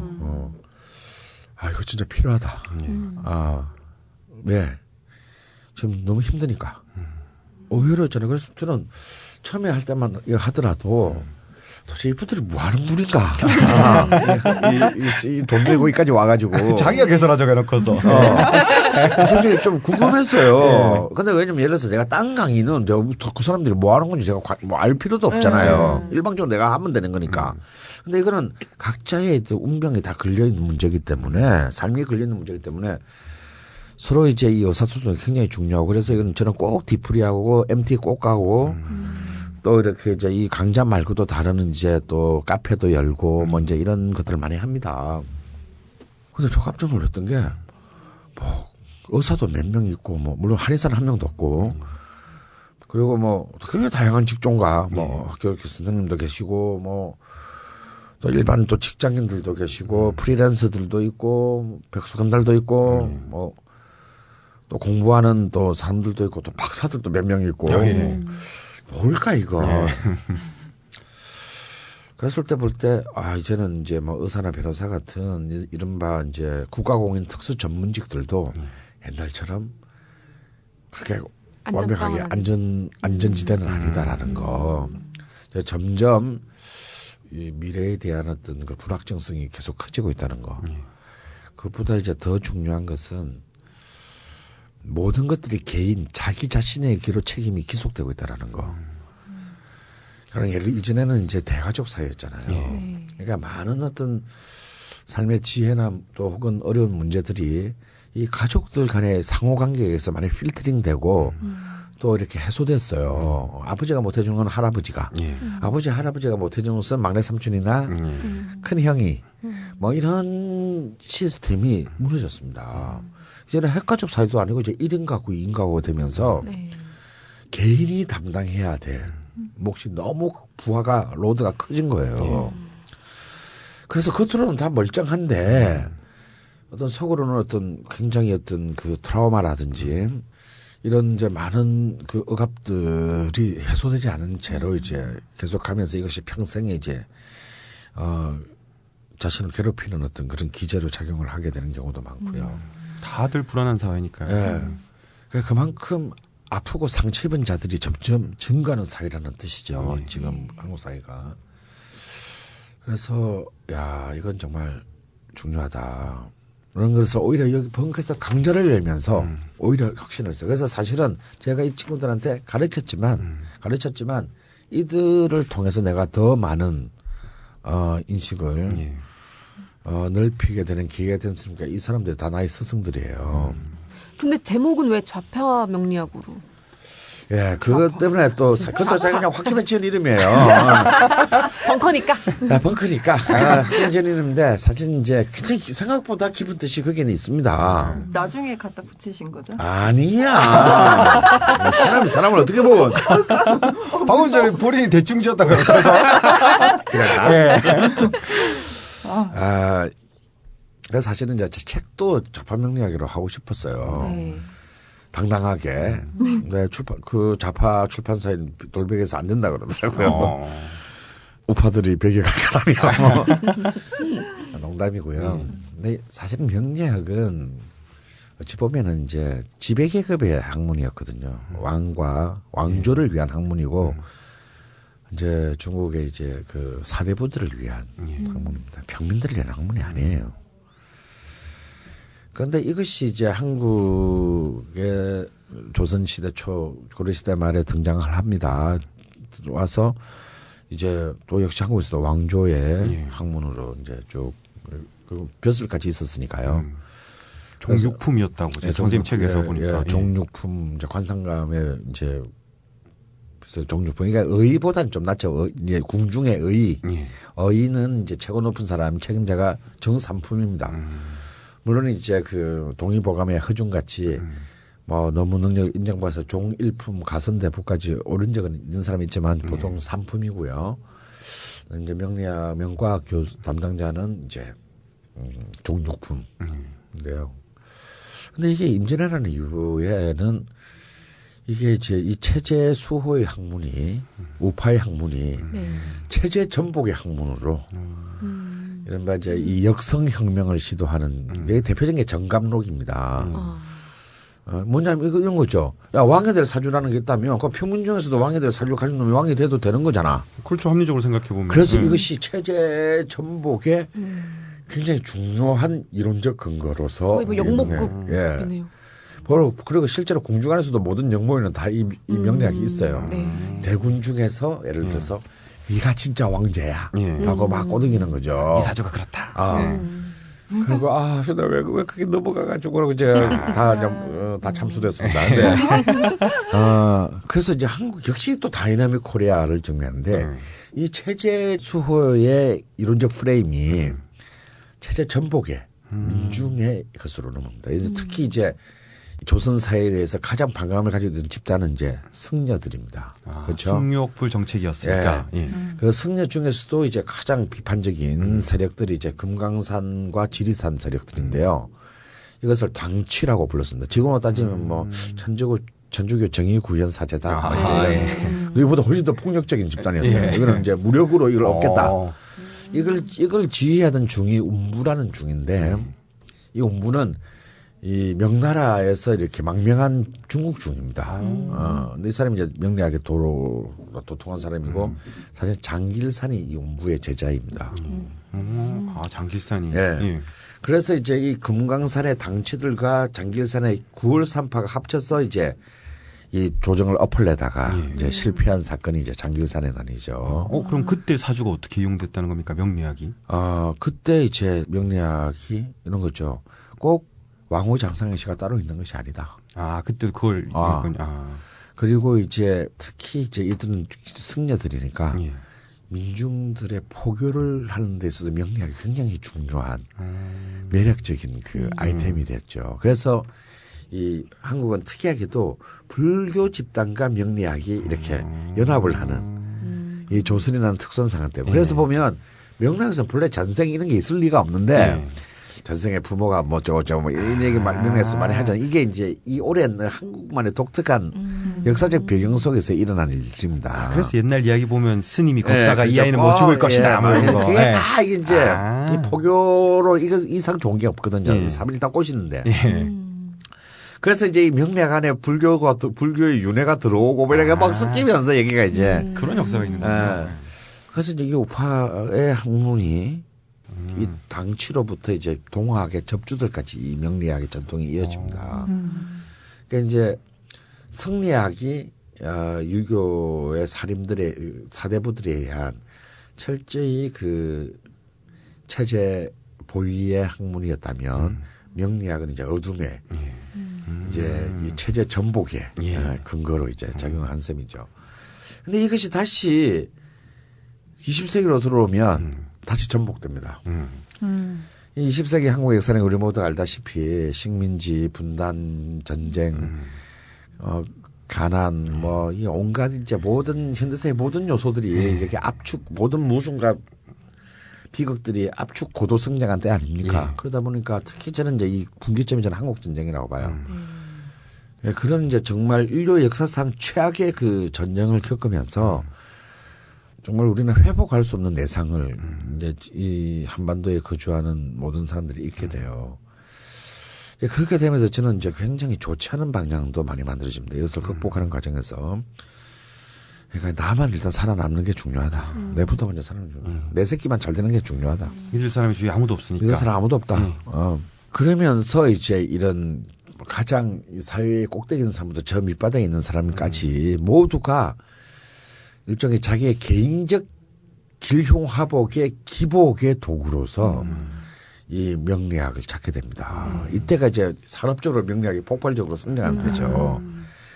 그런 이런 시장의 요구에 의하면서 이제 명리학을 진짜 정말 하찮은 개인의 그런 이제 나만 잘 살면 어떻게 하면 나만 잘 살 수 있을까요?라는 이 질문, 대중적 질문에 응답하는 아주 저열한 우파적 수준으로 다시 되돌아갑니다. 좀 고급의 우파의 왕의 학문이었다가 전복의 학문이 되었다가 이제 떨어질 때까지 떨어졌네요. 한국 전쟁을 거치면서. 저는 그래서 이것을 다시 이 흐름을 다시 이 균형을 잡아야겠다. 좌우 이렇게 가는 것을 다시 명리학에 하지만 우리가 명리학의 본질을 들여다보면 그런 게 아니거든요. 명리학의 본질은 일단 우리 한 사람 한 사람 뭔 짓을 하건 뭐 돈이 있건 없건 학벌이 있건 없건 모든 인간 한 명 한 명이 저 우주나 자연의 섭리를 담은 그 우주와 같은 어떤 그런 고귀하고 존엄한 존재다라는 전제에서부터 명리학은 출발합니다. 이것에서 출발하기 전에 명리학은 제가 보기에는 사기예요. 혹세무민의 미친 잡설이에요. 이 고귀한 위대한 어떤 이 동양 사상의 전제가 바로 우리 공화정의 이상과 맞닿아 있다라는 것이 우리 헌법 제1조와 10조와 맞닿아 있다는 게 얼마나 환상적인 얘기입니까? 그래서 다시 이 명리학 속에 있는 진정한 좌파적 본질을 우리는 다시 구현해야 되겠다. 그래서 좌파명리학이라고 이름을 붙였던 겁니다. 약간 그럴듯한데? 얘기되나요? 너무 그럴싸해서 좀 마음이 안 드는데. 너무 그럴싸하니까 못 믿겠다. 대충 붙인 것 같은데? 이 설명을 들어보니까 혹하는데? 이상하다. 오늘은 왜 강원 선생님이 명리학에 세계에 들어왔고 왜 좌파 명리학이 됐는지 일단 납득 가능한 설명은 된 것 같아요. 그럼 이제 그거까지는 설명이 됐는데 왜 선생님 책에 만인의 명리학자화라는 말이 있지 않습니까? 너무 오버인가요? 딱히 굳이 너무 오버예요? 왜 아는 사람한테 뭐 물어보면 되잖아요. 그러니까 선생님 같은 고수분한테 이게 명리학이 그렇게 훌륭한 학문이고 동양 사상의 정수를 담고 있고 지금까지 오해가 있었지만 다시 살리시려는 분 선생님 같은 고수분한테 물어보면 되는 건데 굳이 만인의 명리학자가 필요합니까? 실제로 제가 작년 이제 책이 나오기 전에 가을에 어떤 전화를 한 통 받았습니다. 바로 이제 사주 명리학 이야기를 쓴 강호의 동양학자인 조용원 선생이 저는 물론 전혀 모르는 분인데 이분은 저한테 전화를 했어요. 저도 그분은 알 정도로 유명하시네요. 칼럼도 많이 쓰시고. 네, 칼럼도 많이 쓰시고 조일보에.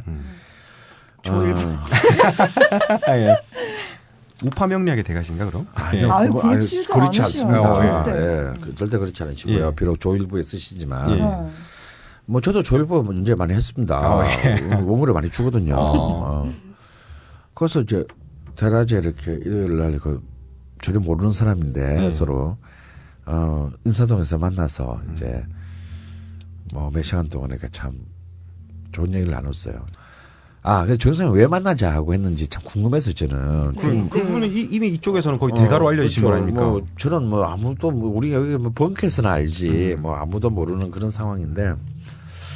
근데 어떻게 들으셨나 봐요. 이렇게 팟캐스트도 이렇게 이 팟캐스트 말고 그러니까 이제 제가 이 벙커 사는 강연이 이제 이렇게 그 인터넷 인강으로도 아무래도 제가 그런 것 같아요. 아 그래도 좀 사회 좀 지식인들이 이분은 어떻게든 명리학이 좀 제대로 대접받기를 바라는 마음이 큰데 너무 이제 이 골방의 명리학으로 갇혀 있잖아요.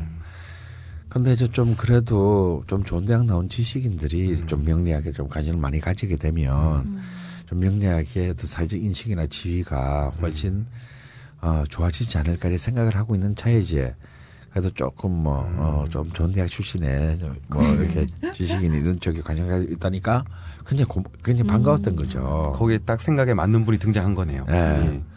그래서 뭐 자기가 너무 이렇게 그래서 고맙다. 그래서 이제 도울 수 있는 건 있으면 언제든지 좋겠다 이렇게 말씀을 하시면서 이제 그때 제가 이제 이 만인의 명리학 제 얘기를 했더니 그분도 그러시더라고요. 에이 그래도 도사는 그냥 몇 명만 있으면 되는 거 아니에요. 뭐 어떻게 많은 사람이 다 도사가 돼. 뭐. 조 선생님도 그렇게 말씀하셨는데 전 생각이 다릅니다. 왜냐면요. 자신의 삶을 제일 잘하는 사람은 자기 자신이에요. 제3자는 아는 척 할 뿐이지 결국 자기네 삶을 제일 잘하는 사람은 결국은 자기 자신일 뿐이거든요. 그런데 우리가 살면서 판단하고 결정해야 될 일이 생각보다 많습니다. 그 계속 새롭게 또 새로운 판단 새로운 선택을 해야 되는 문제가 삶에서 계속 생겨나고요. 그때마다 그 도사님들한테 보러 다니겠습니까? 이건 굉장히 좀 사회적 문제가 될 수 있어요. 일단 돈도 많이 들겠네요. 돈도 많이 들고요. 이것도 너무 자주 하다 보면 이미 지금 어떤 언론에서도 지적했지만 마치 마약 중독, 성형 중독처럼 상담 중독도 있어요. 그러니까 지가 원하는 답 얘기를 못 들으면 막 안달하는 거죠. 그래서 지가 원하는 답을 들을 때까지 돌아다니는 겁니다. 답정너 같은 거. 그러다 들었잖아요. 네. 그럼 그걸 끝이 아니에요. 요것이 유행을 주는 이 효과의 기간이 평균 3주라는 겁니다. 그럼 3주 지나면 또 보러 다니는 거예요. 계속 그 기분 빨리 받아야 되죠. 그렇죠. 그러니까 이거는 제가 볼 때는 굉장히 사회적 문제예요. 세상이 힘들어져 갈수록 이런 기운은 더 강해질 겁니다. 그렇다면 남의 운명에 대해서 이렇게 가타부타 해주는 것은 그건 진짜 좀 어느 정도의 경지에 올라야만 가능한 얘기입니다. 하지만 자기가 자신이 잘 알고 있는 정말 자기가 사랑하는 굉장히 가까운 사람들, 제 식으로는 특수관계인들, 배우자라든지 뭘 보니까 알잖아요. 그렇죠.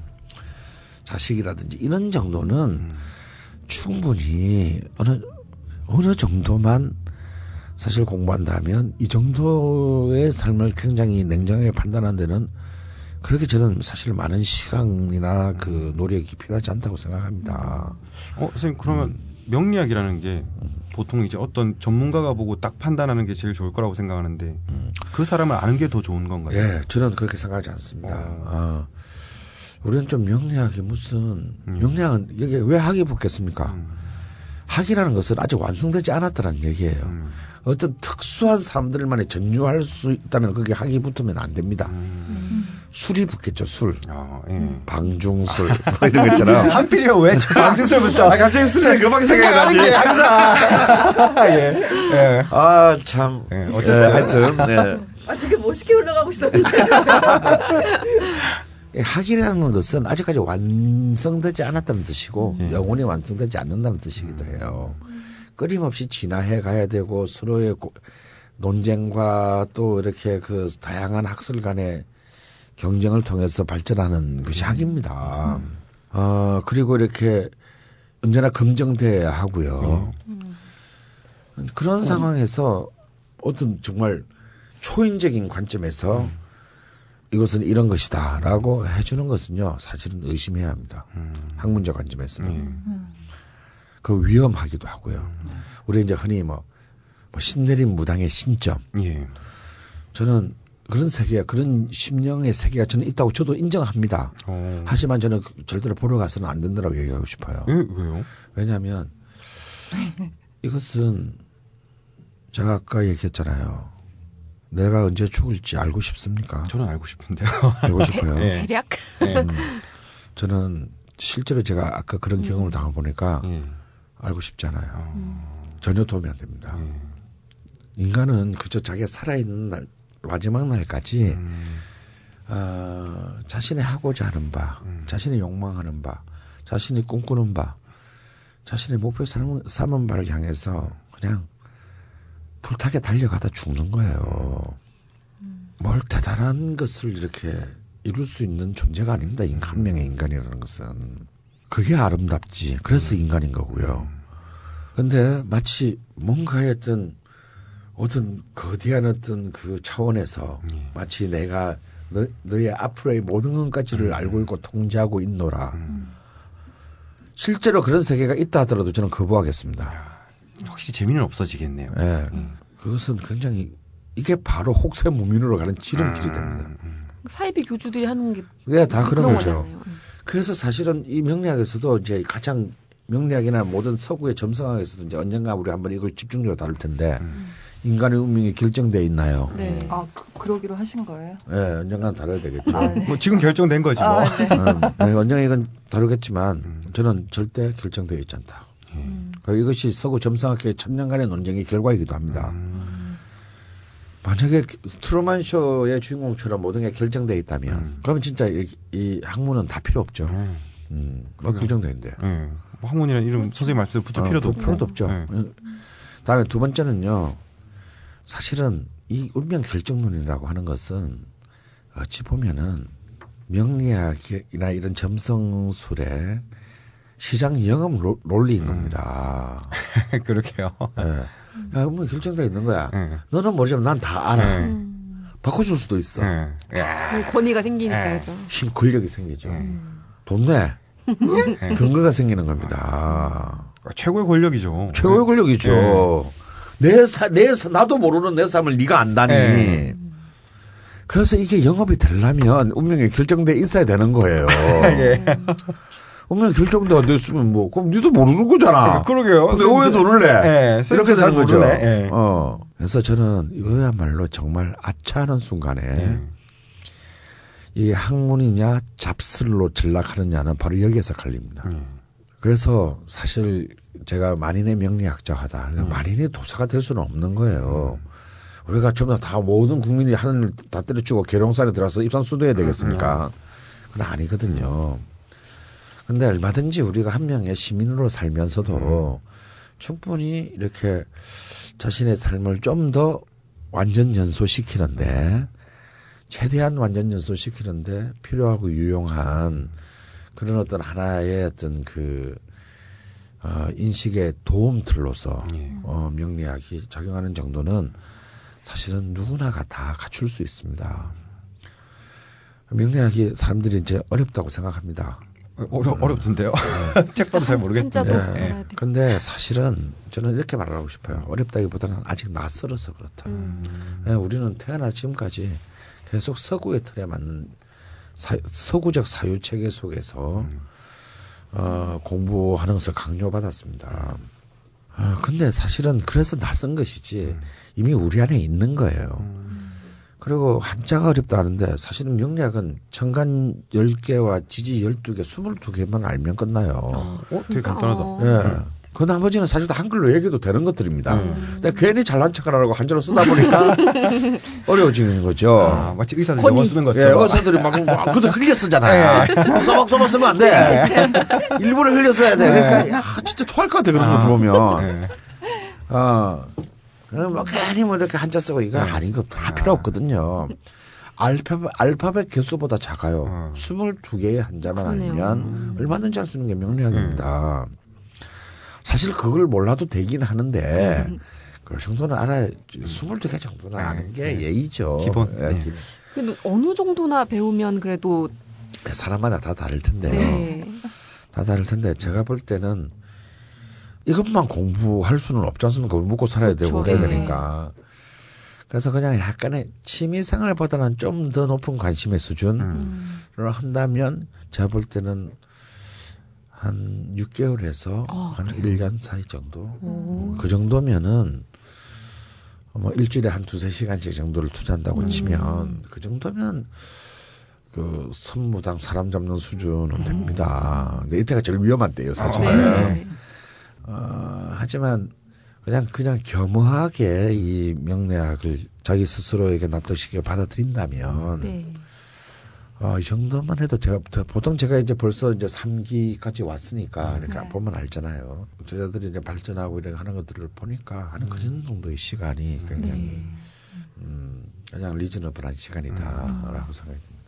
근데 저 질문 있는데 아까 이제 운명이 결정되어 있지 않다라고 하셨는데 그 말씀 들으면 약간 뭐 안심이 되는 것 같고 재미있으면서도 약간 또 딜레마에 빠지는 것 같아요. 왜냐하면 사주를 보고 우리가 와 이렇게 하는 것은 거기서 읽어낸 게 실제 일어난 일하고 딱 맞아 떨어지니까 다 지금 정해져 있는 거 아니냐. 바로 그 유혹에서 벗어나야 됩니다. 네. 실제로 보면 이렇게 오늘의 마지막 얘기가 될 것 같은데 좀 뭐 아는 사람들이 이렇게 정말 그 프로들한테 보러 가잖아요. 그럼 자기 생년월일 말하고 가만히 있습니다. 한번 맞춰봐라. 바보 같은 짓이죠. 그럼 맞추는 게 무슨 의미가 있습니까? 신기하잖아요. 서커스죠, 그냥. 서커스. 재미는 있고 신기하고 서커스지만 아니 무슨 사주를 서커스 보러 가는 거 같이 볼 수는 없죠. 그러니까 제가 그런 사람들 그런 말 합니다. 네가 아파서 병원에 가면 의사한테도 그러냐. 의사 앞에서 안 말하면 가만히 뻔 앉아가지고 내가 어디서 아파서 왔는지 맞춰봐라 그러냐. 씨발 의사한테 가면은 막 의사가 묻지도 않은데도 막 여기가 아프고 저기가 아프고 여기가 이상한 것 같아요. 막 뭐 알고 싶지 않은 것까지 전부 다 시시콜콜 얘기하면서 서울 보러 가서는 서커스를 하려고 합니다. 그건 말이 안 되죠. 그러니까 오히려 그 자세가 명리학을 무시하는 자세네요. 아니 그냥 자기 자신의 운명을 천하게 보는 거죠. 자기 몸이 그렇게 귀중하다면 자신의 운명도 그런 정도 수준의 대우를 해줘야 됩니다. 명리학은 이런 점술의 세계는 아니에요. 맞춰보세요. 아무 의미가 없습니다. 그래서 처음에 저한테 이제 옛날 상담 사람들은 굉장히 놀라요. 저는 다 물어보거든요. 뭐 하세요? 전공은 뭐 하셨어요? 직장 몇 번 옮기셨습니까? 어렸을 때 어디 아팠던 적 있으세요? 지금 뭐 결혼을 하셨습니까? 잔치냐 하면 이런 걸 왜 물어봐? 뭐 이런 맞춰야지. 그러게요. 그럼 나 그럽니다. 그걸 내가 어떻게 하냐고. 그 당신이 딸이 먼저인지 아들이 먼저인지 그 내가 하는 게 뭐 중요하냐고. 내가 당신에 대해서 더 많이 알수록 내가 해줄 수 있는 조언이 더 좋아질 것이기 때문에 나는 계속 묻는다. 결국 이제 서구에서도 똑같이 1000년 동안 점성학계의 논쟁이 있었습니다. 그래서 결국은 이제 점성학도 도달한 논쟁의 결과는 뭐냐면 인간의 운명은 결정되어 있지 않다. 시시각각 변하는 그런 어떤 인간의 삶 속에서 인간이 그렇게 인간이 다양한 선택지 중에 선택을 해야 되는데 이 점성학이 최대한의 이 사람의 그 기질과 본질에 맞는 선택을 하는데 도움을 주는 것이다. 선택은 본인이 하는 거다. 그럼 만약에 선생님께서 그 고등학생 때 사주를 보셨잖아요. 봐주셨잖아요. 그걸 기억을 하고 계셔서 42세, 3세 그 무렵에 건강을 굉장히 조심해야 된다는 걸 잊지 않고 관리를 하셨다면 그런 일 없었을 거겠죠. 저는 그런 경우가 많습니다. 그때 내가 이걸 알았으면 얼마든지 피해갈 수 있었던 것들이 많았는데 그런 안타까움이 있죠. 그래서 더 공부를 하게 된 경우도 있습니다. 그래요. 이렇게 사실은 그 청마 유치원의 시에 그런 말이 나옵니다. 물론 연애시만 쓰시던 분이지만요. 운명이란 피할 수 없는 것이 아니라 피할 수 있음에도 피하지 않음이 운명이니라. 굉장히 시인다운 그 직관입니다. 사실은 피할 수 없는 게 아니에요. 얼마든지 피할 수 있는데 안 피해가지고 그거를. 그러니까 결정됐다고 하는 사람들 아마 그때 이렇게 저렇게 해서 피했어도 다른 방면에서 또 치고 들어왔을 거다. 어떻게든 정해진 거는 수행이 된다라고 그게 아마. 이제 다 결과를 어디다 맞추는 거죠. 그렇지 않습니다. 특히 건강에 대해서 저는 굉장히 제가 건강을 잃으면서 특히 명리학에 가까워졌기 때문에 특히 이제 건강에 대한 얘기를 많이 합니다. 물론 저는 의사는 아니죠. 하지만 그래도 이런 건 좀 조심을 하는 게 좋아요. 조심해서 손해볼 건 없잖아요. 물론 아무리 안 일어날 수도 있어요. 하지만 조심해서 손해볼 게 없지 않습니까? 네. 자기 특히 건강에 관한 한. 그래서 사실은 이제 명리학은 철저히 그 카운셀링이에요. 카운셀링이면서 동시에 이너 테라피, 그러니까 내적인 어떤 이 트라우마에 대한 그런 것을 스스로 극복할 수 있는 어떤 그런 어떤 그 지혜를 얻는 학문입니다. 그 이상도 그 이하도 아니다라고 생각을 해야 되는 거죠. 하지만 그래서 점점 사회는 점점 개인이 고립되어 가고 뭔가 자신이 그 위로받고 조언받을 수 있는 혹은 그러니까 소통할 수 있는 사람들을 점점 잃어갑니다. 바로 이런 상황에서 더욱더 명리학은 참 더욱 어떤 내 자신을 찾아가는 일종의 자기 자신에 대한 찾아가는 내비게이션이면서 동시에 자신의 운명에 대한 대화 상대가 되어줄 수 있는 굉장히 실용적이고 유용한 하나의 어떤 그 학문이 아닌가 생각을 해요. 그래서 명리학은 철저히 현세적이고 속물적인 학문입니다. 인간의 욕망을 다루기 때문이죠. 살아있는 인간의 욕망을 다룹니다. 명리학은 탄생 이전과 죽음 이후를 다루지 않거든요. 그래서 이것이 유용하고 천천히 지나도록 그 개욕을 처먹으면서도 버틸 수 있는 것이 되었고 또 그렇기 때문에 이것이 시정 잡설이 되기 또 딱 좋은 이용해먹기도 쉬우기도 합니다. 지금 저는 그 섭외 받을 때도 처음에 이제 명리학이라고 딱 했을 때 빨리 매치가 안 됐어요. 나중에 들어보니까 사주, 명리, 뭐 사주팔자 뭐 이러잖아요. 그렇죠. 일단 이 용어 실제로 제 강의 들어오는 사람 중에서 그런 사람도 있었어요. 용어 자체가 좀 성리학 강자인 줄 알고 어떤 사람도 있었어요. 그분은 그러면 어떻게 되셨어요? 끝까지 들었어요. 이거를요? 예, 남자분인데. 빛의 학문을 하러 오셨다가 어둠의 학문을 하신. 그 느낌으로는 명리학 하면은 왠지 학문 같고 사주 이러면은 왠지 사자 같아요. 사자 같고 맞아요. 사주 팔자 하면 더 사자 같죠. 그러니까, 팔자 붙으면 정말 뭔가 그 약간 천해 보이고. 사실 명리학이라는 게 무슨 이제 우리가 뭐 이상한데 전부로가 뭐 쌀 뿌리고 뭐 종이 태우고 그렇죠. 막 뭐 흔들고 막 방울 또 어떤 분은 사진 꼭 갖고 오라는 사람도 있어. 사진. 유명한 전주 옛날에 사진 점쟁이라고 있었어요. 자기 사진을 갖고 가. 그 사람이 앞에 있는데도 그 사람 사진을 물에 서둘 때 담가 놓고 이렇게 보는. 기분 나쁘다. 다양합니다. 근데 명리학은 뭐 쌀알하고도 관계도 없고 세수대하고도 상관이 없고요. 글자 그대로 그 사람이 태어난 생년, 월, 일, 시 4개잖아요. 네. 이것으로 보는 거예요. 그게 사주. 그게 사주예요. 4개의 기둥. 연월일시. 연월일시. 근데 서구의 점성학도 똑같습니다. 연월일시로 봅니다. 거기는 분까지도 봐요.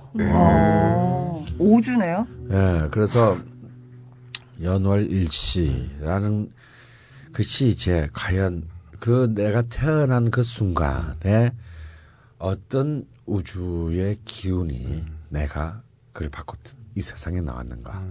그래서 내가 처음으로 세상에 나오는 순간 어떤 그 기운을 받았는가를 이제 그 네 개의 기둥이잖아요. 사주. 사주란 게 넉사자의 기둥주자입니다. 그게 그래서 연주, 월주, 일주, 시주가 되는 거죠. 근데 그게 또 하늘의 뜻, 천간이라고 합니다. 하늘의 기운, 또 땅의 기운, 지지라고 합니다. 그래서 보통 보면 예를 들어서 우리가 올해가 병신년이라 그러잖아요. 네. 그래서 이 병신이라고 하는 것은 병은 하늘의 기운을 상징하고 신은 땅의 기운을 상징합니다. 이게 합쳐서 병신년이 된 거예요. 이걸 이렇게 해서 이제 그 10개의 천간과 12개의 지지를 짝을 만들어 보면 딱 60개가 나옵니다. 그래서 60갑자라고 하죠. 그래서 이미 기원전 200년부터 이제 이 후한 시대 때부터 이 60갑자에 의한 것으로 역사서를 기술하기 시작합니다. 그래서 우리나라 옛날 뭐 그 저기 실록도 보면 병신년 무슨 월 뭐새 뭐가 돼서 병계가 일어났다 뭐 이렇게 쓰잖아요. 이게 이제 동양의 시간 단위 이면서 동시에 그 시간 안에는 하늘의 기운과 땅의 기운이 그래서 이 각 주가 하늘의 뜻과 땅의 뜻이 들어가 있으니까 어떻게 됩니까? 곱하기 2. 아, 8글자. 팔자. 팔자가 아, 그 됩니다. 팔자 그냥 8글자라는 8글자라는 뜻이에요. 뜻이에요. 아, 별거 아니었구나. 팔자가 그 팔자가 네. 아니고. 그래서 우리의 생년월일치를 이제 그 하늘의 기운과 땅의 기운으로 환원시켜서 그 사람의 가지고 있는 타고난 명을 먼저 보고 근데 그럼 이 우리가 태어날 때 어떤 그 기운을 받고 태어난 거 아닙니까? 네. 그 명이에요. 그러니까 우리가 우주로부터 소명받은 그 기운입니다. 근데 그게 만약에 저랑 동시에 똑같은 시에 딱 태어난 애랑 네. 저랑 운명은 그러면 예, 보통 이제 우리나라 같으면 이제 같은 시에 태어난 사람이 한 몇십 명 있죠. 네. 있습니다. 전 세계로 치면 더 많을 거고요. 더 많을 것이고요. 그럼 그 사람들 다 똑같이 사느냐? 같은 쌍둥이도. 또 쌍둥이도 좀 많지 않습니까? 그렇지 않습니다. 같이 살 수도 있지만 그렇지 않을 수도 있습니다. 자, 가령 한 예를 들어볼까요? 이렇게 이제 8글자를 짜면요. 경우의 수가 51만 8,400가지가 생깁니다. 어떻게요? 어떻게요? 위에가 10개고 밑에가 12개거든요. 이것이 만들어낼 수 있는 사조 팔자의 순열 조합의 수를 따져보면 51만 8,400가지가 나옵니다. 예, 선생님 방금 전에 위에 4자 밑에 4자라면서 8자라면서요. 아, 근데 그 4자가 10글자 중에 4자이고 아. 밑에는 12글자 중에 4자잖아요. 그래서 그걸 따져보면 경우의 수가 그렇게 나옵니다. 근데 그럼 일단 이 경우 수가 굉장히 많죠. 네. 그렇지만 이게 같은 수가 있습니다. 그렇죠. 같은 시에 태어나면. 그건 네. 맞아도. 예. 그런데 이렇게 같은 사람이 있는데 자 일단 이제 밑강 작가하고 저는 남녀 성별이 다르기 때문에 네. 같은 시간에 태어나도 다른 사주가 돼요. 팔자는 같은. 사주팔자는 같은데 네. 대운의 흐름이 달라지게 됩니다. 남자와 여자는. 예. 이게 뭐냐면 우리가 말하는 사주팔자는 우리가 태어날 때 가져오는 나의 기본적인 바탕이 되는 기운입니다. 네. 근데 이게 태어나서 죽을 때까지 이건 변하지 않아요. 하지만 우주는 변합니다. 봄이 여름이 되고 여름이 가을이 되고 가을이 겨울이 되고 낮이 밤이 되고 밤이 낮이 되잖아요. 그래서 또 이런 기운을 타고난 나의 기운에 영향을 미치는 우주의 기운은 10년 단위로 변합니다. 이것을 대운이라고 합니다. 우리가 흔히 대운이 들었대더라 이런 말 네. 하잖아요. 그건 틀린 말입니다. 대운은 늘 있어요. 네, 어떤 대운이 들어오냐에 따라서 이 우주의 기운과 내가 본래 타고난 기운과의 관계를 또 나중에 따져야 합니다. 이건 이제 굉장히 고급 코스죠. 아, 그럼 대운이 들어왔다 해서 좋은 게 아니라 그게 좋을 수도 있고 나쁠 수도 있는 거네요. 꼭 좋을 수도 있고 좋고 나쁜 건 없고요. 네. 굉장히 다른 성격이 되는 겁니다. 다른 의미가 되는 것들입니다. 그래서 그 뜻을 잘 헤아려야 합니다. 그래서 사실 명리학은 기본적으로 크게 보면 두 가지인 거예요. 이제 사주팔자 자기가 타고난 것은 결국 그 우주의 기운이 어떤 기운은 예를 들어서 음양오행이잖아요. 우리가 이제 동양에서 말하는 네. 그 오행으로 이루어져 있거든요. 이 사주팔자는. 그러니까 이제 뭐 목화토금수, 음양과 목화토금수 오행으로 이루어져 있습니다. 근데 한번 보세요. 오행이고 우리 글자는 8자예요. 그러면은 어떻습니까? 완벽한 조화로운 배열이 되겠습니까? 안 되겠습니까? 두 개가 무조건 빠지는. 그렇죠. 거네요. 짝이 안 맞죠. 네. 이게 굉장히 오묘한 겁니다. 뭐냐면 어떤 경우에도 인간은 완벽히 조화로운 존재가 될 수 없다라는 거예요. 어떤 경우에도 인간은 뭔가가 불완전합니다. 뭐가 좀 많거나 뭐가 모자라거나 그렇게 될 수밖에 없어요. 자기가 가지고 태어난 거는 어쨌든 모든 인간이 모든 인간은 불완전하다. 불완전하다. 그렇기 때문에 명리학의 제일 명제는 넘치는 것은 털어내고 모자라는 것은 보충해줘서 이것이 가장 그 아름다운 균형과 조화를 이루게 하는 것이 첫 번째입니다. 이거 왠지 동양 철학에서 많이 듣던 말 같은데. 두 번째는 뭐냐면 아까 대운 얘기를 했잖아요. 예. 그렇다 하더라도 그걸 균형을 맞췄다 하더라도 이 기운이 빛을 아주 엄청나게 능력을 발휘하거나 우리가 흔히 연애와 비즈니스는 타이밍이 다른 얘기를 하잖아요. 그렇죠. 똑같은 말인데도 어떨 때 말하면 너무 두 사람 사이가 좋아지게 만드는 말일 수도 있고 어떻게 똑같은 말인데 하필 요때 요 국면에서 말을 해가지고 네. 원수가 되기도 합니다. 네. 좀 장난해. 뭐 이렇게 기분 안 좋을 때는 정말 장난해. 그랬는데 네. 씨발 지금 장난해 지금. 그러니까 이 상황에서 뭐 다 싸우고 난 뒤에 지금. 네. 그래서 딱 마치 이렇게 사소한 일상에서도 그렇듯이 예. 인간의 운명과 마찬가지인 거죠. 그래서 결국 대우는 크게 보자면 딱 한 가지입니다. 내가 물러날 때와 나아갈 때. 내가 물러서야 할 때가 있고요. 물러서서 다시금 자기를 성찰해야 될 때가 있고 굉장히 적극적으로 나아가서 자신을 실현시켜야 될 때가 있습니다. 이것을 판단하게 만드는 기준이 바로 이 대운인 것이거든요. 그렇기 때문에 그 질문으로 돌아가자면 자 나하고 예를 들어서 같은 성인 그 남자인 죽도를 하고 같은 날 같은 시에 같은 공간에서 태어났다고 칩시다. 네. 같은 동네에서. 그럼 우리는 똑같이 사는 것인가? 똑같은 기질과 똑같은 대운까지도 같을 것이기 때문에 살 것이냐? 성별도 아닙니다. 같으니까. 인간은요 절대 독립적인 개체가 아니라는 게 중요합니다. 사람인자라는 한자를 보세요. 그죠? 이렇게 한 획이 1획이 꺼지고 그 중간에서 2획이 그 1획을 받치고 있습니다. 네. 이거 하나가 빠지면 무너지겠죠. 네. 인간은 결국은 자기이면서 동시에 자기가 아닌 겁니다. 자기이기 위해서 많은 타자들이 이 삶에 개입하고 있는 거죠. 자, 첫 번째가 부모입니다. 자, 만약에 우리 그 자꾸 잊으시네. 죽돌과 예. 죽돌과 내가 굉장히 음악적 감수성이 풍부한 예. 그런 기질과 그릇을 명을 가지고 태어났다고 칩시다. 예. 절대 음감 갖고 태어났어요. 네. 좋다. 그런데 죽돌의 아버지 엄마는 막 너무 음악을 사랑하는 분이에요. 우리 아들이 이렇게 음악적 감각이 어릴 때부터 뛰어나니 바이올린 레슨도 시키고 막 피아노 레슨도 시키고 이래야 되겠다. 근데 우리 엄마 우리 아버지는 무슨 남자 새끼가 음악을 해 피아노야 이러면 하면서 내가 그냥 몰래 하는 것까지 전부 다 막 기타까지 다 막 맞아서 다 부셨다고 생각합시다. 그러면 이 둘의 음악적인 이 소명은 똑같이 실현될까요? 절대 아니겠죠.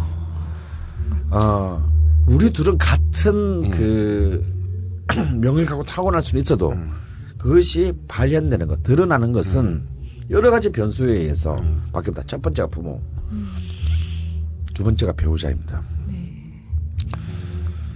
배우자를 만나게 되면 왜 사람 바뀐 사람 많이 보잖아요. 잘 만나서 완전 바뀌었다고. 생 양아치였는데 예. 마누라 만나가지고 사람 됐다. 예. 그다음 자식입니다. 그리고 또 동업자라든지 이런 특수 관계는 있었어요. 네. 이런 사람을 만날 때마다 그 모든 영향들이 케미스트리를 일으킵니다. 얼마나 굉장히 이제 이때 중요한 굉장히 복잡해지겠죠 관계가. 네. 그래서 사실 한 사람의 같은 어떤 시간에 태어난 사람은 얼마든지 있을 수 있지만 그 부모들의 사주까지 같은 사람의 확률은 0이다 이겁니다. 선생님 이 논리라면 사주를 만약에 보고 명량을 본다면은 자기 사주와 함께 특수한 게 있는 부모 사주까지 같이 갖고 더 잘 만나는 겁니까? 네. 아 그래요? 네. 그래서 제가 또 만인의 명리학자를 외치는 이유가 여기에 있습니다. 이 상업적인 구조상에서는 기존의 역술 구조에서는 이런 것 같이 전부 감안해 볼 수가 없어요. 그냥 그 한 사람의 그냥 돈 되는 사람의 예. 돈 주는 사람. 돈 되는 사람의 그것만을 줄 수밖에 없는 거죠. 한 사람만을 갖다 이렇게 규명하기에도 굉장히 많은 시간이 필요하지 않습니까? 네. 그래서 명리 DIY 자신의 운명은 자신과 자신의 특수 관계인의 운명은 자신이 책임지자.